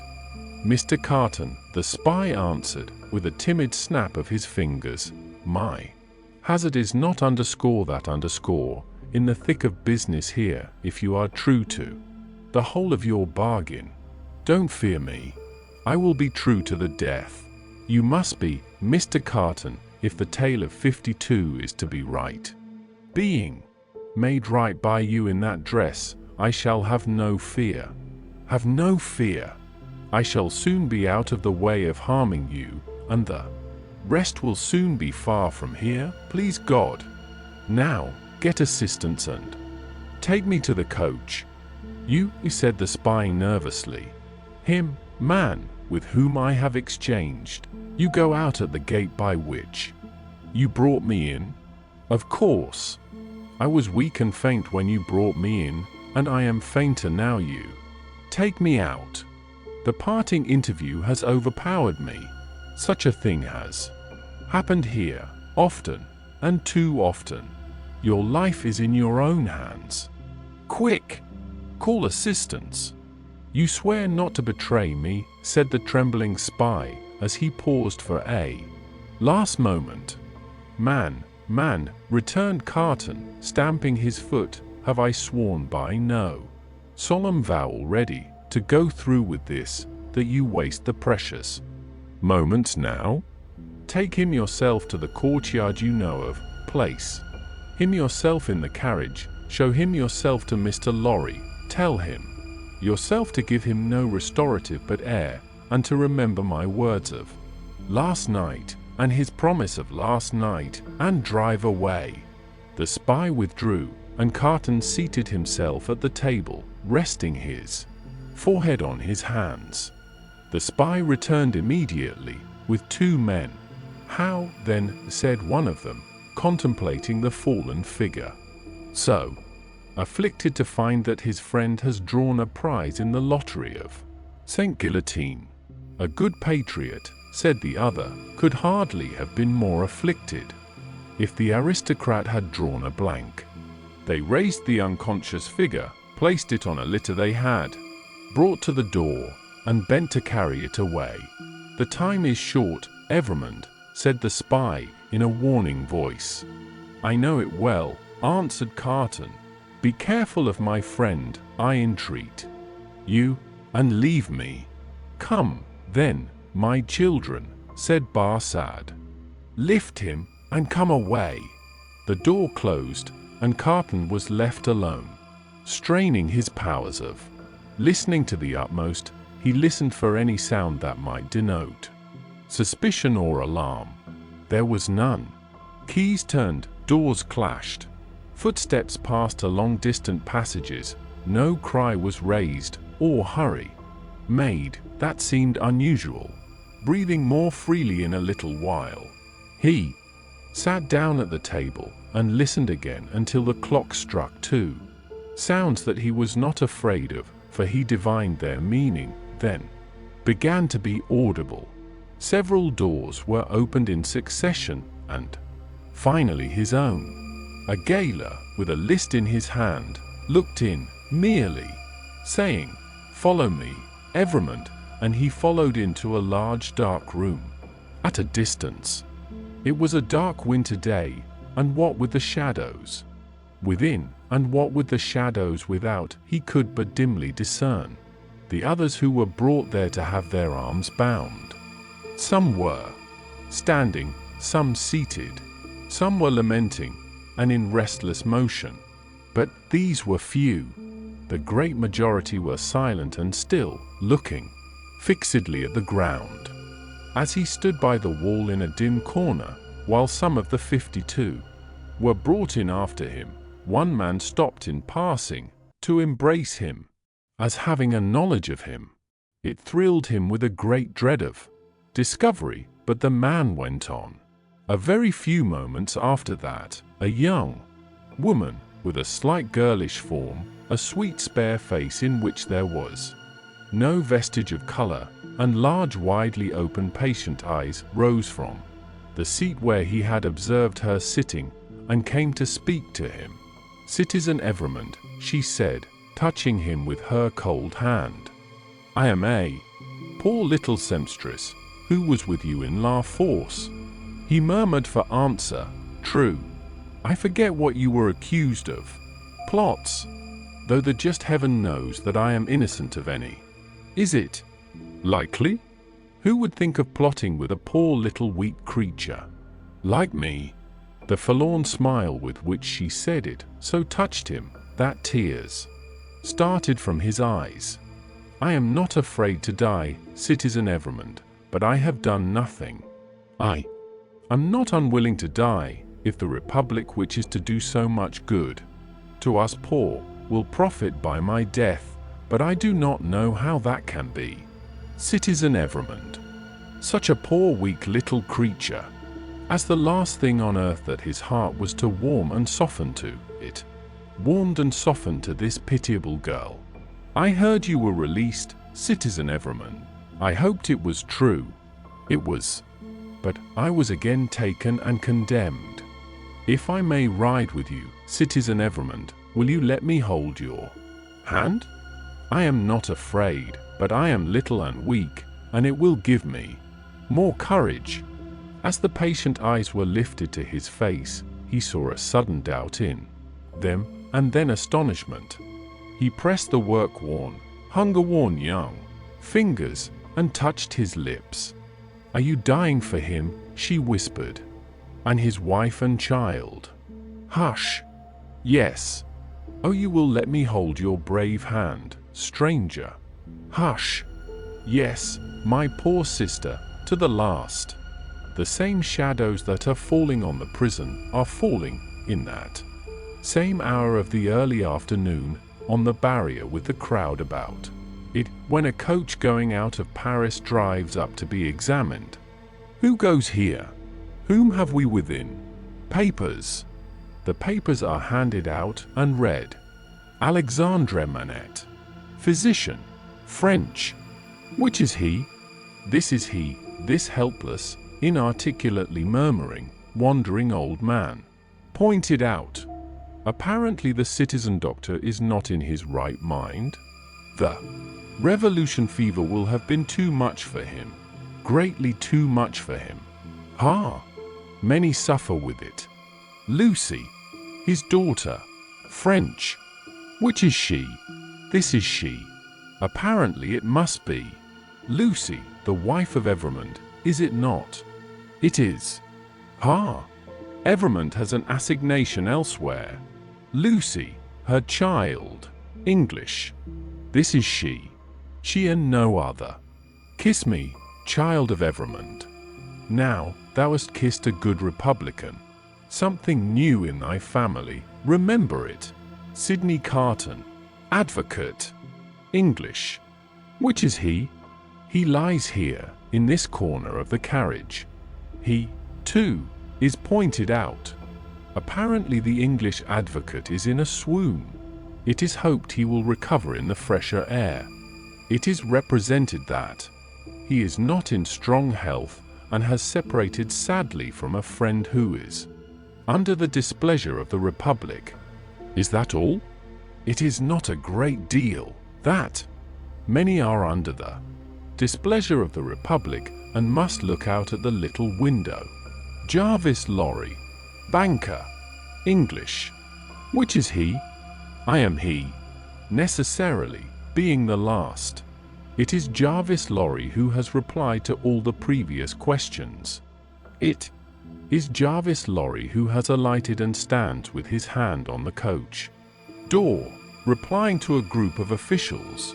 They leisurely walk round the carriage and leisurely mount the box to look at what little luggage it carries on the roof. The country people hanging about press nearer to the coach doors and greedily stare in. A little child, carried by its mother, has its short arm held out for it, that it may touch the wife of an aristocrat who has gone to the guillotine. Behold your papers, Jarvis Lorry, countersigned. One can depart, citizen. One can depart. Forward, my postilions. A good journey. I salute you, citizens, and the first danger past. These are again the words of Jarvis Lorry as he clasps his hands and looks upward.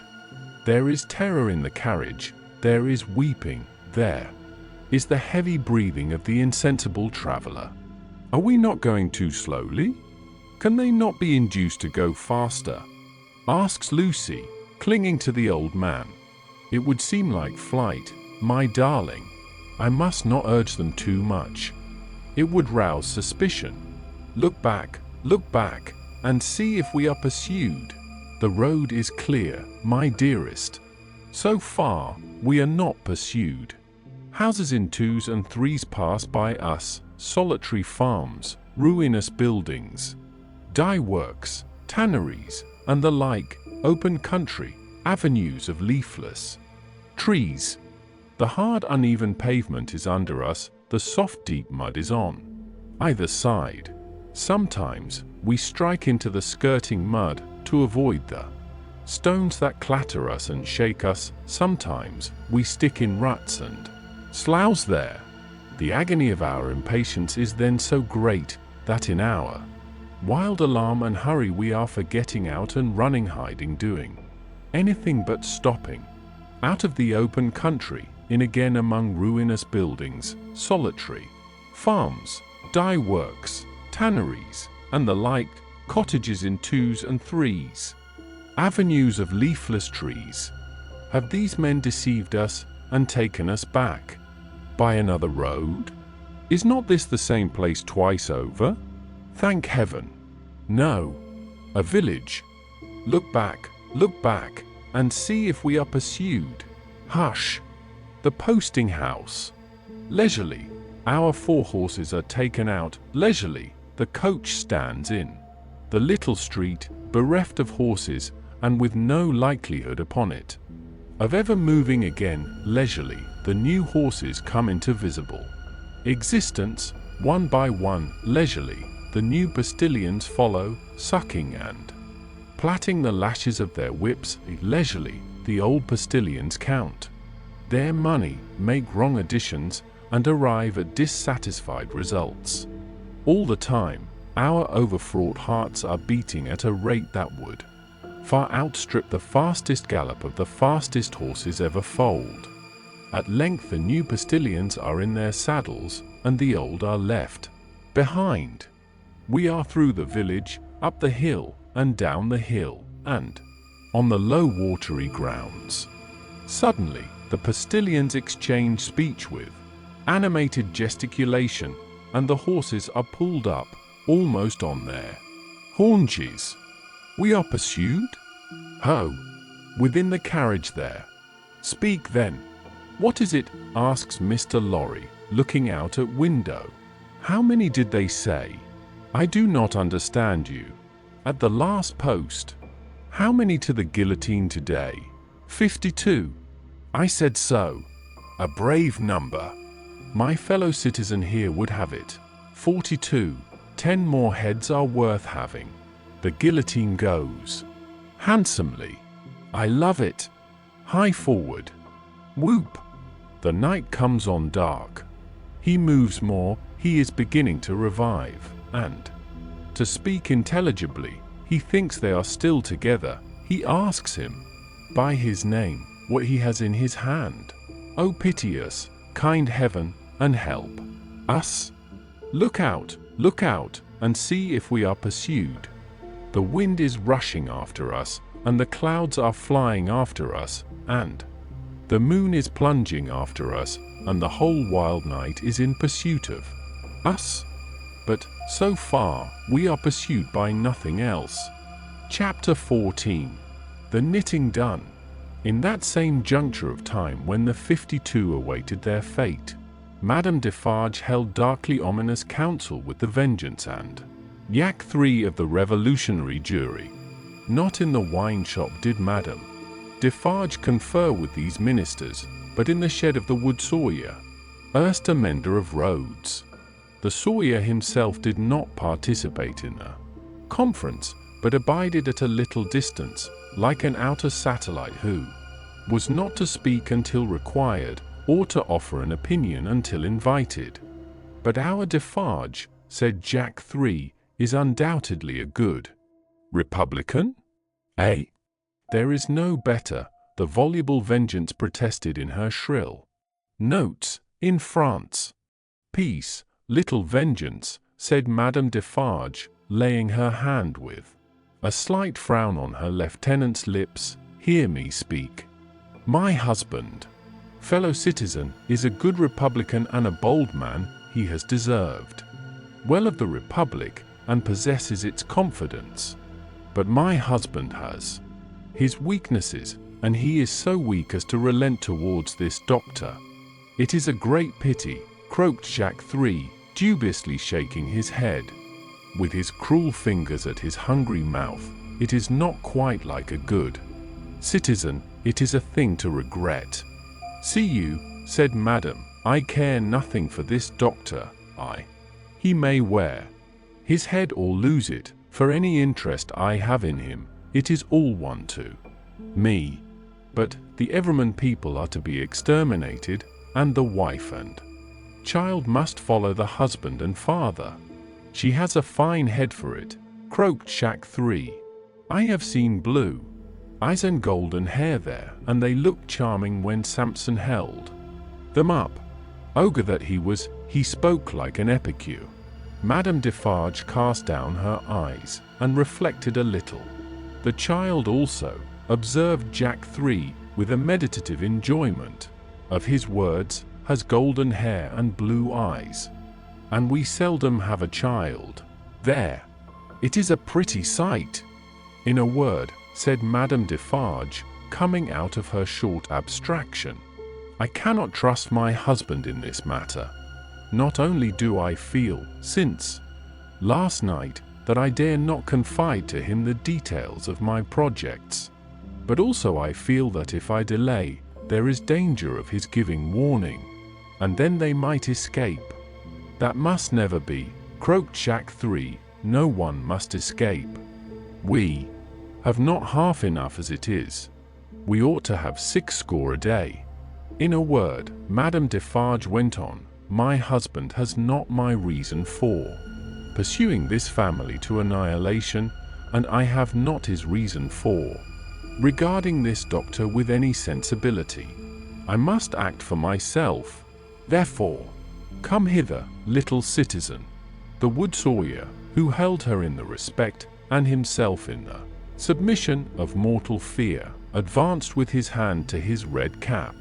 Touching those signals, little citizen, said Madame Defarge, sternly, that she made to the prisoners, you are ready to bear witness to them this very day. Why not? Cried the sawyer. Every day, in all weathers, from 2 to 4, always signaling, sometimes with the little one, sometimes without. I know what I know. I have seen with my eyes. He made all manner of gestures while he spoke, as if in incidental imitation of some few of the great diversity of signals that he had never seen. Clearly plots, said Jack 3.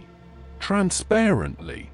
There is no doubt of the jury, inquired Madame Defarge, letting her eyes turn to him with a gloomy smile. Rely upon the patriotic jury, dear Sightisness. I answer for my fellow jurymen. Now, let me see, said Madame Defarge, pondering again. Yet once more. Can I spare this doctor to my husband? I have no feeling either way. Can I spare him? He would count as one head, observed Jack 3, in a low voice. We really have not heads enough. It would be a pity, I think. He was signaling with her when I saw her, argued Madame Defarge. I cannot speak of one without the other, and I must not be silent, and trust the case wholly to him, this little citizen here. For I am not a bad witness. The Vengeance and Shack 3 vied with each other in their fervent protestations that she was the most admirable and marvelous of witnesses. The little citizen, not to be outdone, declared her to be a celestial witness. He must take his chance, said Madame Defarge. No, I cannot spare him. You are engaged at 3 o'clock. You are going to see the batch of today executed you.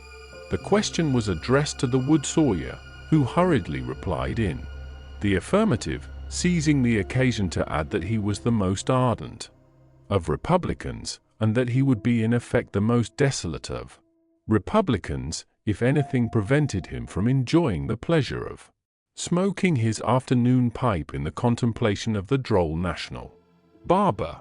He was so very demonstrative herein, that he might have been suspected, perhaps was, by the dark eyes that looked contemptuously at him out of Madame Defarge's head, of having his small individual fears for his own personal safety every hour in the day. I, said Madame, am equally engaged at the same place. After it is over, say at 8 tonight, come you to me, in Saint Antoine, and we will give information against these people at my section." The wood sawyer said he would be proud and flattered to attend the sightisness. The sightisness looking at him, he became embarrassed, evaded her glance as a small dog would have done, retreated among his wood, and hid his confusion over the handle of his saw. Madame Defarge beckoned the juryman and the Vengeance a little nearer to the door, and there expounded her further views to them thus: "She will now be at home, awaiting the moment of his death. She will be mourning and grieving. She will be in a state of mind to impeach the justice of the Republic. She will be full of sympathy with its enemies. I will go to her." "What an admirable woman! What an adorable woman!" exclaimed Jacques. 3. Rapturously. "Ah, my cherished!" cried the Vengeance, and embraced her.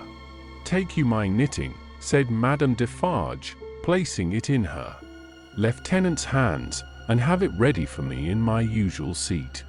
Keep me my usual chair. Go you there, straight, for there will probably be a greater concourse than usual today." "I willingly obey the orders of my chief," said the Vengeance with alacrity, and kissing her cheek. "You will not be late.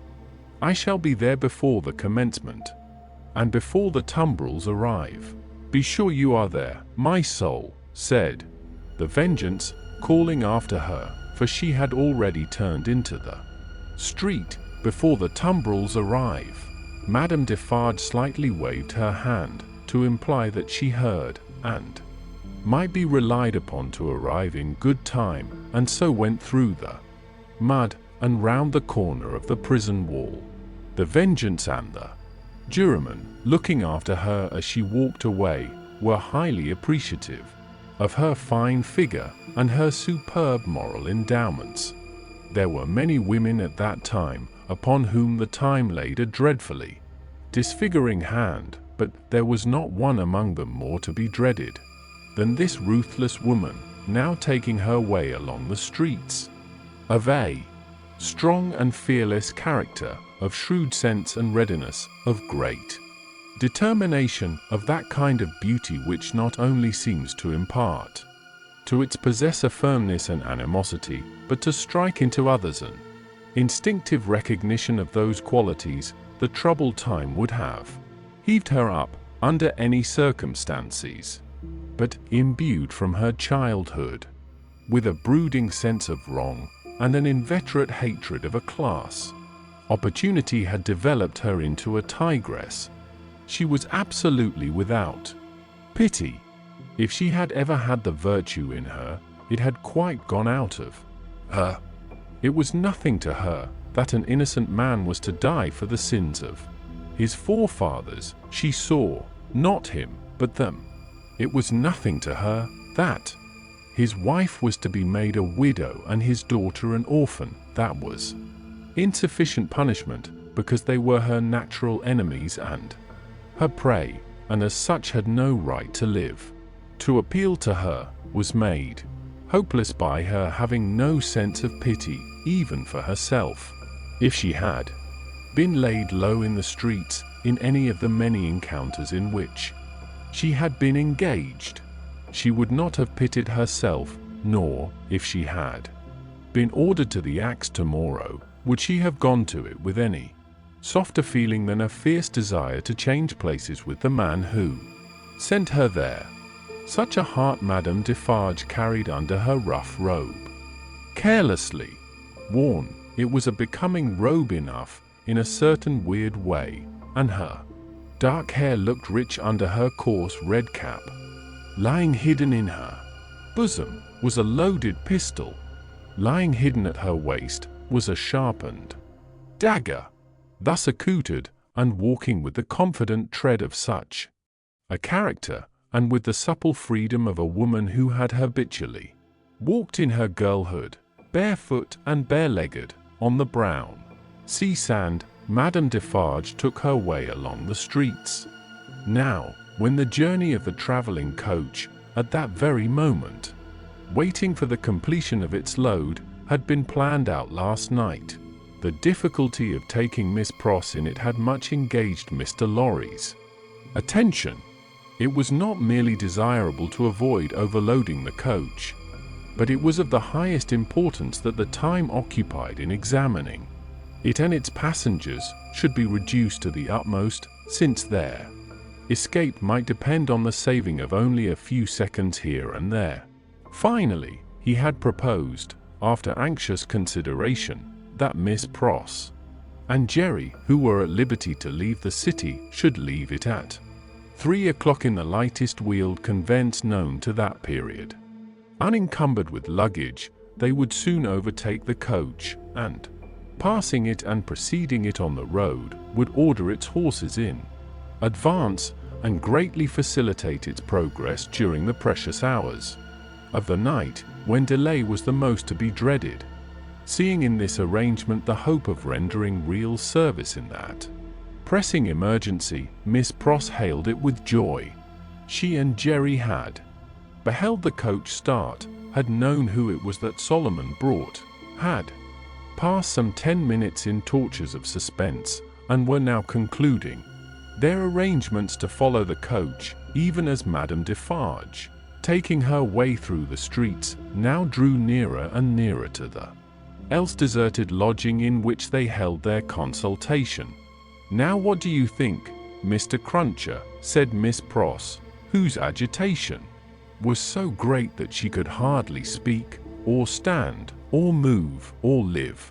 "What do you think of our not starting from this courtyard? Another carriage having already gone from here today, it might awaken suspicion." "My opinion, miss," returned Mr. Cruncher, "is as you're right. Likewise, what I'll stand by you, right or wrong. I am so distracted with fear and hope for our precious creatures," said Miss Pross, wildly crying, "that I am incapable of forming any plan." Capable of forming any plan, my dear good Mr. Cruncher. "Respectin' Sir future spear o's life, miss," returned Mr. Cruncher, "I hope so. Respectin' many present use o' this here blessed old head o' mine, I think not. Would you do me the favor, miss, to take notice o' 2 promises and wows what it is my wishes fur to record in this here crisis?" "Oh, for gracious sake," cried Miss Pross, still wildly crying, "record them at once, and get them out of the way, like an excellent man." "First," said Mr. Cruncher, who was all in a tremble, and who spoke with an ashy and solemn visage, "them poor things well out o' this, never know more will I do it, never no more." "I am quite sure, Mr. Cruncher," returned Miss Pross, "that you never will do it again, whatever it is, and I beg you not to think it necessary to mention more particularly what it is." "No, miss," returned Jerry, "it shall not be named to you. Second, them poor things well out o' this, and never no more will I interfere with Mrs. Cruncher's flopping, never no more." "Whatever housekeeping arrangement that may be," said Miss Pross, striving to dry her eyes and compose herself, "I have no doubt it is best that Mrs. Cruncher should have it entirely under her own superintendence. Oh, my poor darlings! I go so far as to say, miss, moreover," proceeded Mr. Cruncher, with a most alarming tendency to hold forth as from a pulpit, "and let my words be took down and took to Mrs. Cruncher through yourself, that what my opinions respectin' flopping has undergone a change, and that what I only hope with all my heart as Mrs. Cruncher may be a flopping at the present time." There. "I hope she is, my dear man," cried the distracted Miss Pross, "and I hope she finds it answering her expectations." "Forbid it," proceeded Mr. Cruncher, with additional solemnity, additional slowness, and additional tendency to hold forth and hold out, as anything what I have ever said or done should be visited on my Earnest wishes for them poor creatures now. Forbid it as we shouldn't all flop, if it was anyways convenient, to get 'em out o' this here dismal risk. Forbid it, miss. What I say, for _bid _it. This was Mr. Cruncher's conclusion after a protracted but vain endeavor to find a better one. And still Madame Defarge, pursuing her way along the streets, came nearer and nearer. "If we ever get back to our native land," said Miss Pross, "you may rely upon my telling Mrs. Cruncher as much as I may be able to remember and understand of what you have so impressively said, and at all events, you may be sure that I shall bear witness to your being thoroughly in earnest at this dreadful time. Now, pray let us think. My esteemed Mr. Cruncher, let us think." Still, Madame Defarge, pursuing her way along the streets, came nearer and nearer. "If you were to go before," said Miss Pross, "and stop the vehicle and horses from coming here, and were to wait somewhere for me, wouldn't that be best?" Mr. Cruncher thought it might be best. "Where could you wait for me?" asked Miss Pross. Mr. Cruncher was so bewildered that he could think of no locality but Temple Bar. Alas! Temple Bar was hundreds of miles away, and Madame Defarge was drawing very near indeed. "By the cathedral door," said Miss Pross. "Would it be much out of the way to take me in near the great cathedral door between the two towers?" "No, miss," answered Mr. Cruncher. "Then, like the best of men," said Miss Pross, "go to the posting house straight, and make that change." "I am doubtful," said Mr. Cruncher, hesitating and shaking his head, "about leaving of you, you see. We don't know what may happen." "Heaven knows we don't," returned Miss Pross, "but have no fear for me. Take me in at the cathedral, at 3 o'clock, or as near it as you can, and I am sure it will be better than our going from here. I feel certain of it. There, bless you, Mr. Cruncher. Think not of me, but of the lives that may depend on both of us." This exordium, and Miss Pross's two hands in quite agonized entreaty, clasping his, decided Mr. Cruncher. With an encouraging nod or two, he immediately went out to alter the arrangements, and left her by herself, to follow as she had proposed. The having originated a precaution which was already in course of execution was a great relief to Miss Pross. The necessity of composing her appearance so that it should attract no special notice in the streets was another relief. She looked at her watch, and it was 20 minutes past 2. She had no time to lose, but must get ready at once. Afraid, in her extreme perturbation, of the loneliness of the deserted rooms, and of half-imagined faces peeping from behind every open door. In them, Miss Pross got a basin of cold water and began laving her eyes, which were swollen and red. Haunted by her feverish apprehensions, she could not bear to have her sight obscured for a minute at a time by the dripping water, but constantly paused and looked round to see that there was no one watching her. In one of those pauses she recoiled and cried out, for she saw a figure standing in the room. The basin fell to the ground broken, and the water flowed to the feet of Madame Defarge, by strange stern ways, and through much staining blood. Those feet had come to meet that water. Madame Defarge looked coldly at her, and said, "The wife of Evrémonde. Where is she?" It flashed upon Miss Pross's mind that the doors were all standing open, and would suggest the flight. Her first act was to shut them. There were 4 in the room, and she shut them all. She then placed herself before the door of the chamber which Lucie had occupied. Madame Defarge's dark eyes followed her through this rapid movement, and rested on her when it was finished. Miss Pross had nothing beautiful About her, years had not tamed the wildness or softened the grimness of her appearance, but she too was a determined woman in her different way, and she measured Madame Defarge with her eyes, every inch. "You might, from your appearance, be the wife of Lucifer," said Miss Pross, in her breathing. "Nevertheless, you shall not get the better of me. I am an Englishwoman." Madame Defarge looked at her scornfully, but still with something of Miss Pross's own perception that they too were at bay. She saw a tight, hard, wiry woman before her, as Mr. Lorry had seen in the same figure a woman with a strong hand, in the years gone by.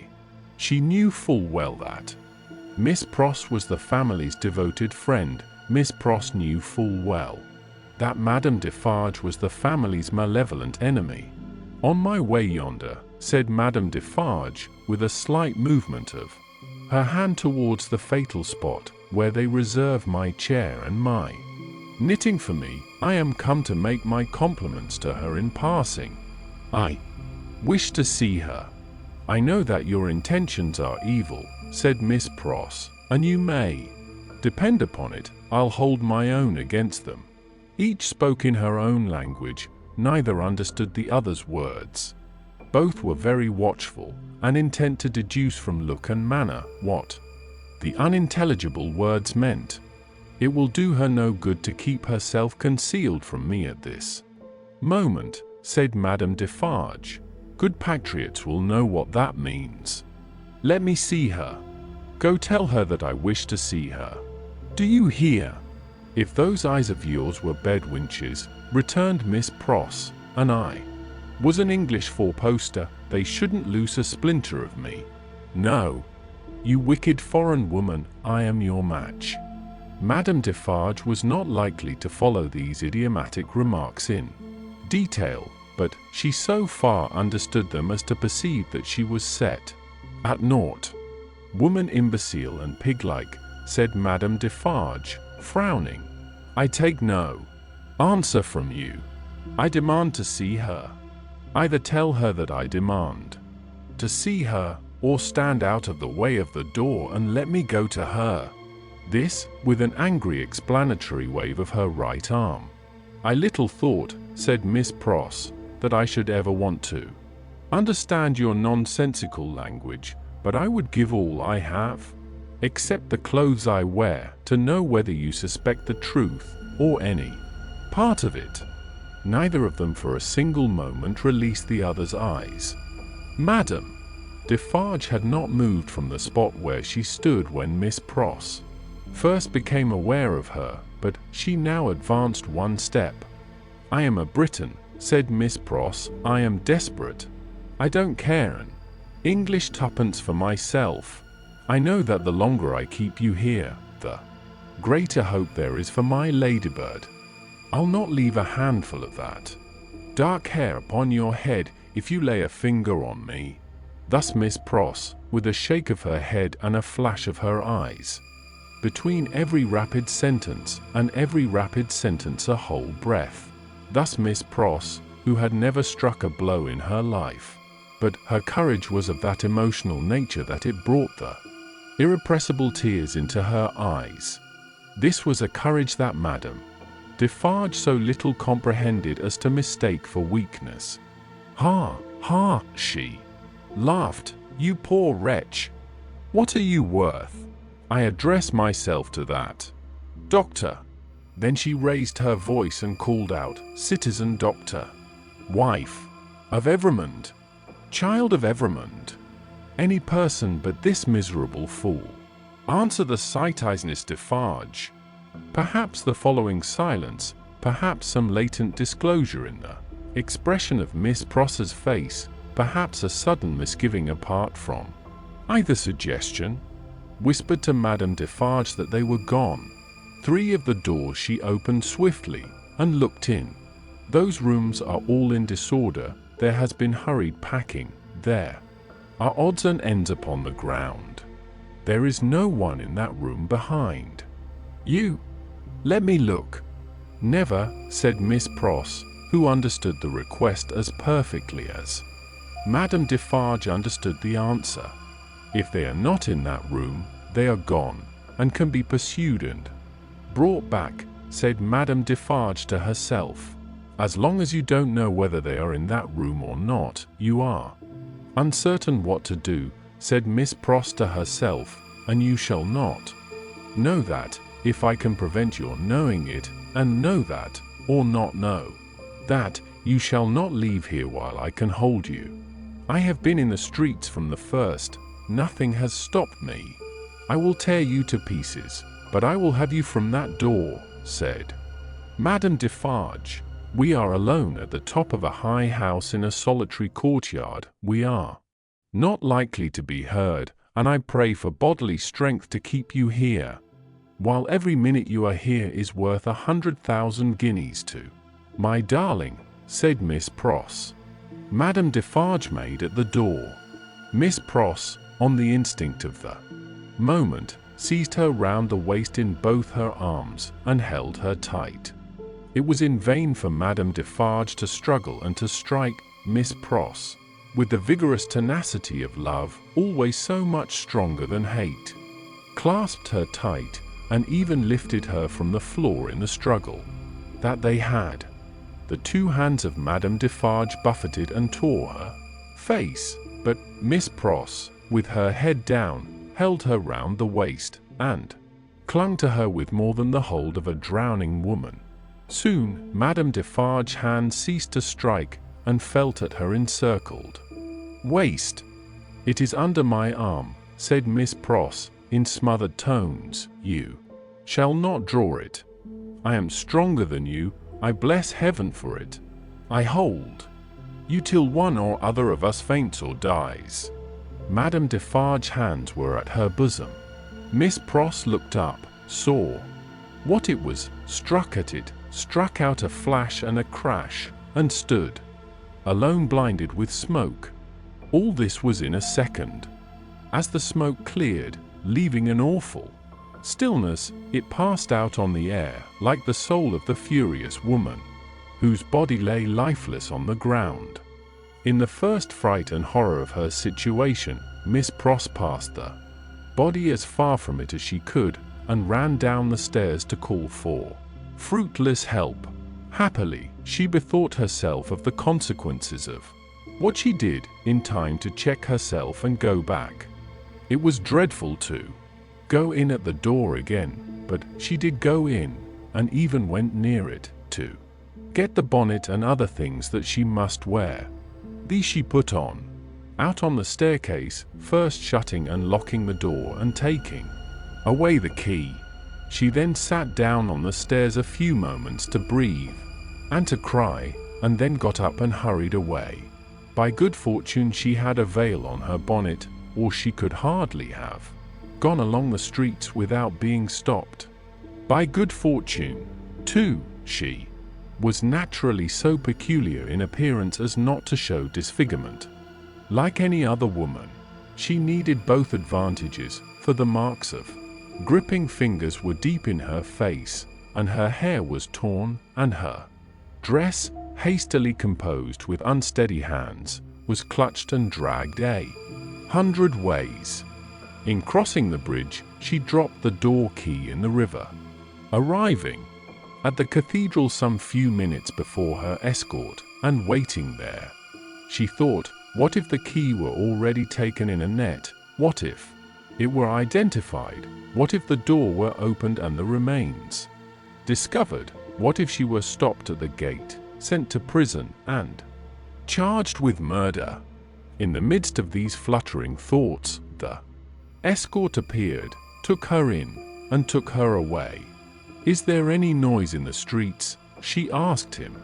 "The usual noises," Mr. Cruncher replied, and looked surprised by the question and by her aspect.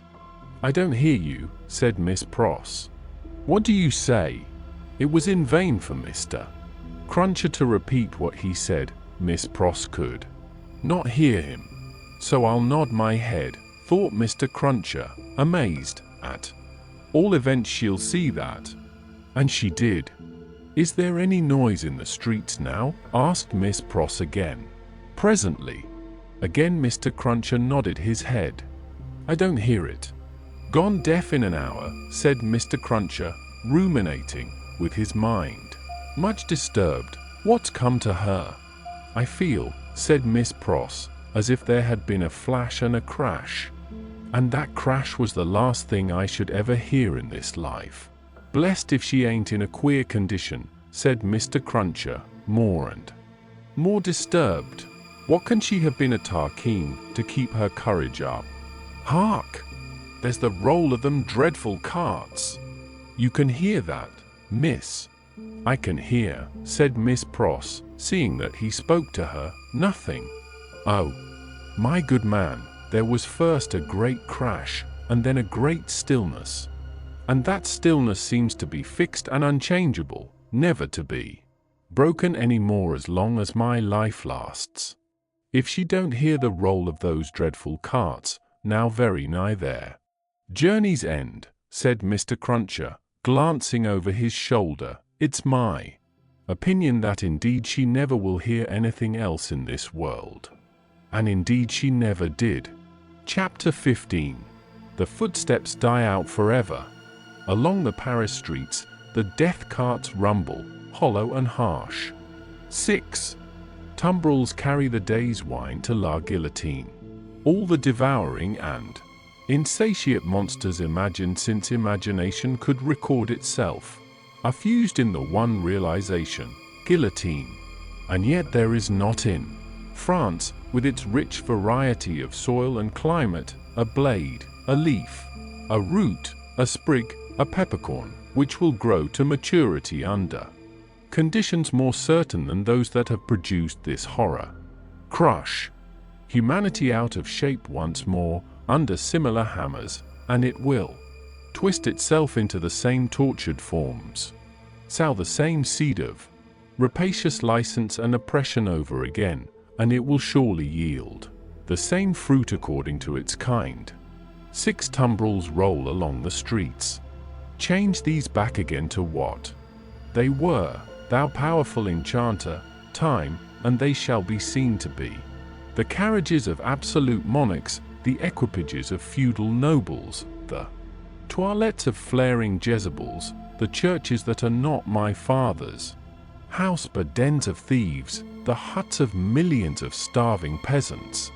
No, the great magician who majestically works out the appointed order of the Creator never reverses his transformations. If thou be changed into this shape by the will of God, say the seers to the enchanted, in the wise Arabian stories, then remain so. But if thou wear this form through mere passing conjuration, then resume thy former aspect. Changeless and hopeless, the tumbrils roll along. As the somber wheels of the 6 carts go round, they seem to plough up a long crooked furrow among the populace in the streets. Bridges of faces are thrown to this side and to that, and the ploughs go steadily onward. So used are the regular inhabitants of the houses to the spectacle, that in many windows there are no people, and in some the occupation of the hands is not so much as suspended, while the eyes survey the faces in the tumbrils. Here and there, the inmate has visitors to see the sight. Then he points his finger, with something of the complacency of a curator or authorized exponent, to this cart and to this, and seems to tell who sat here yesterday, and who there the day before. Of the riders in the tumbrils, some observe these things, and all things on their last roadside, with an impassive stare, others, with a lingering interest in the ways of life and men. Some, seated with drooping heads, are sunk in silent despair. Again, there are some so heedful of their looks that they cast upon the multitude such glances as they have seen in theatres and in pictures. Several close their eyes, and think, or try to get their straying thoughts together. Only one, and he a miserable creature of a crazed aspect, is so shattered and made drunk by horror, that he sings and tries to dance. Not one of the whole number appeals by look or gesture to the pity of the people. There is a guard of sundry horsemen riding abreast of the tumbrils, and faces are often turned up to some of them, and they are asked some question. It would seem to be always the same question, for it is always followed by a press of people towards the third cart. The horsemen abreast of that cart frequently point out one man in it with their swords. The leading curiosity is to know which is he. He stands at the back of the tumbril with his head bent down to converse with a mere girl who sits on the side of the cart and holds his hand. He has no curiosity or care for the scene about him, and always speaks to the girl. Here and there in the long street of St. Honoré, cries are raised against him. If they move him at all, it is only to a quiet smile, as he shakes his hair a little more loosely about his face. He cannot easily touch his face, his arms being bound. On the steps of a church, awaiting the coming up of the tumbrils, stands the spy and prison sheep. He looks into the first of them, not there. He looks into the second, not there. He already asks himself, has he sacrificed me, when his face clears, as he looks into the third. Which is Evremond, says a man behind him. That, at the back there, with his hand in the girl's. Yes. The man cries, down, Evremond. To the guillotine all aristocrats. Down, Evremond. Hush, hush, the spy entreats him, timidly. And why not, citizen? He is going to pay the forfeit. It will be paid in 5 minutes more. Let him be at peace. But the man continuing to exclaim, down, Evremond, the face of Evremond is for a moment turned towards him. Evremond then sees the spy, and looks attentively at him, and goes his way. The clocks are on the stroke of 3, and the furrow ploughed among the populace is turning round, to come on into the place of execution, and end. The ridges thrown to this side and to that, now crumble in and close behind the last plough as it passes on, for all are following to the guillotine. In front of it, seated in chairs, as in a garden of public diversion, are a number of women, busily knitting. On one of the foremost chairs stands the Vengeance, looking about for her friend. Therese, she cries in her shrill tones. Who has seen her? Therese. Defarge. She never missed before, says a knitting woman of the sisterhood. No, nor will she miss now, cries the Vengeance, petulantly. Therese. Louder, the woman recommends. Louder, Vengeance, much louder, and still she will scarcely hear. Louder yet, Vengeance, with a little oath or so added, and yet it will hardly bring her. Send other women up and down to seek her. Lingering somewhere, and yet, although the messengers have done dread deeds, it is questionable whether of their own wills they will go far enough to find her. Bad fortune, cries the Vengeance, stamping her foot in the chair, and here are the tumbrils. And Evremond will be despatched in a wink, and she not here. See her knitting in my hand, and her empty chair ready for her. I cry with vexation and disappointment. As the Vengeance descends from her elevation to do it, the tumbrils begin to discharge their loads. The ministers of St. Guillotine are robed and ready. Crash, a head is held up, and the knitting women who scarcely lifted their eyes to look at it a moment ago when it could think and speak, count 1. The second tumbril empties and moves on, the third comes up. Crash, and the knitting women, never faltering or pausing in their work, count 2. The supposed Evremond descends, and the sempstress is lifted out next.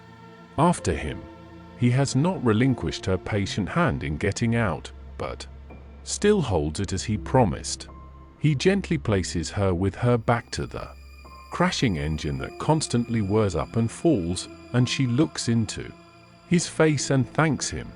But for you, dear stranger, I should not be so composed, for I am naturally a poor little thing, faint of heart, nor should I have been able to raise my thoughts to him who was put to death, that we might have hope and comfort here today. I think you were sent to me by heaven, or you to me, says Sydney Carton. Keep your eyes upon me, dear child, and mind no other object. I mind nothing while I hold your hand. I shall mind nothing when I let it go. If they are rapid, they will be rapid. Fear not. The two stand in the fast thinning throng of victims, but they speak as if they were alone. Eye to eye, voice to voice, hand to hand, heart to heart, these two children of the universal mother, else so wide apart and differing, have come together on the dark highway to repair home together and to rest in her bosom. Brave and generous friend, will you let me ask you one last question? I am very ignorant, and it troubles me just a little. Tell me what it is. I have a cousin, an only relative and an orphan, like myself, whom I love very dearly. She is 5 years younger than I, and she lives in a farmer's house in the South Country. Poverty parted us, and she knows nothing of my fate, for I cannot write, and if I could, how should I tell her? It is better as it is. Yes, yes, better as it is. What I have been thinking as we came along, and what I am still thinking now, as I look into your kind strong face which gives me so much support, is this: if the Republic really does good to the poor, and they come to be less hungry, and in all ways to suffer less, she may live a long time, she may even live to be old. What then, my gentle sister? Do you think the uncomplaining eyes in which there is so much endurance fill with tears, and the lips part a little more and tremble, that it will seem long to me, while I wait for her in the better land, where I trust both you and I will be mercifully sheltered? It cannot be, my child, there is no time there, and no trouble there. You comfort me so much. I am so ignorant. Am I to kiss you now? Is the moment come? Yes. She kisses his lips, he kisses hers, they solemnly bless each other. The spare hand does not tremble as he releases it, nothing worse than a sweet, bright constancy is in the patient face. She goes next before him is gone, the knitting women count 22. I am the resurrection and the life, saith the Lord, he that believeth in me, though he were dead, yet shall he live, and whosoever liveth and believeth in me shall never die. The murmuring of many voices, the upturning of many faces, the pressing on of many footsteps in the outskirts of the crowd, so that it swells forward in a mass, like one great heave of water, all flashes away. 23. They said of him, about the city that night, that it was the peacefulest man's face ever beheld there. Many added that he looked sublime and prophetic. One of the most remarkable sufferers by the same axe a woman had asked, at the foot of the same scaffold, not long before, to be allowed to write down the thoughts that were inspiring her. If he had given any utterance to his, and they were prophetic, they would have been these: I see Barsad, and Cly, Defarge, the vengeance, the juryman, the judge, long ranks of the new oppressors who have risen on the destruction of the old, perishing by this retributive instrument, before it shall cease out of its present use. I see a beautiful city and a brilliant people, rising from this abyss, and, in their struggles to be truly free, in their triumphs and defeats, through long years to come, I see the evil of this time and of the previous time of which this is the natural birth, gradually making expiation for itself and wearing out. I see the lives for which I laid down my life, peaceful, useful, prosperous and happy, in that England which I shall see no more. I see her with a child upon her bosom, who bears my name. I see her father, aged and bent, but otherwise restored, and faithful to all men in his healing office, and at peace. I see the good old man, so long their friend, in 10 years' time enriching them with all he has, and passing tranquilly to his reward. I see that I hold a sanctuary in their hearts, and in the hearts of their descendants, generations hence. I see her, an old woman, weeping for me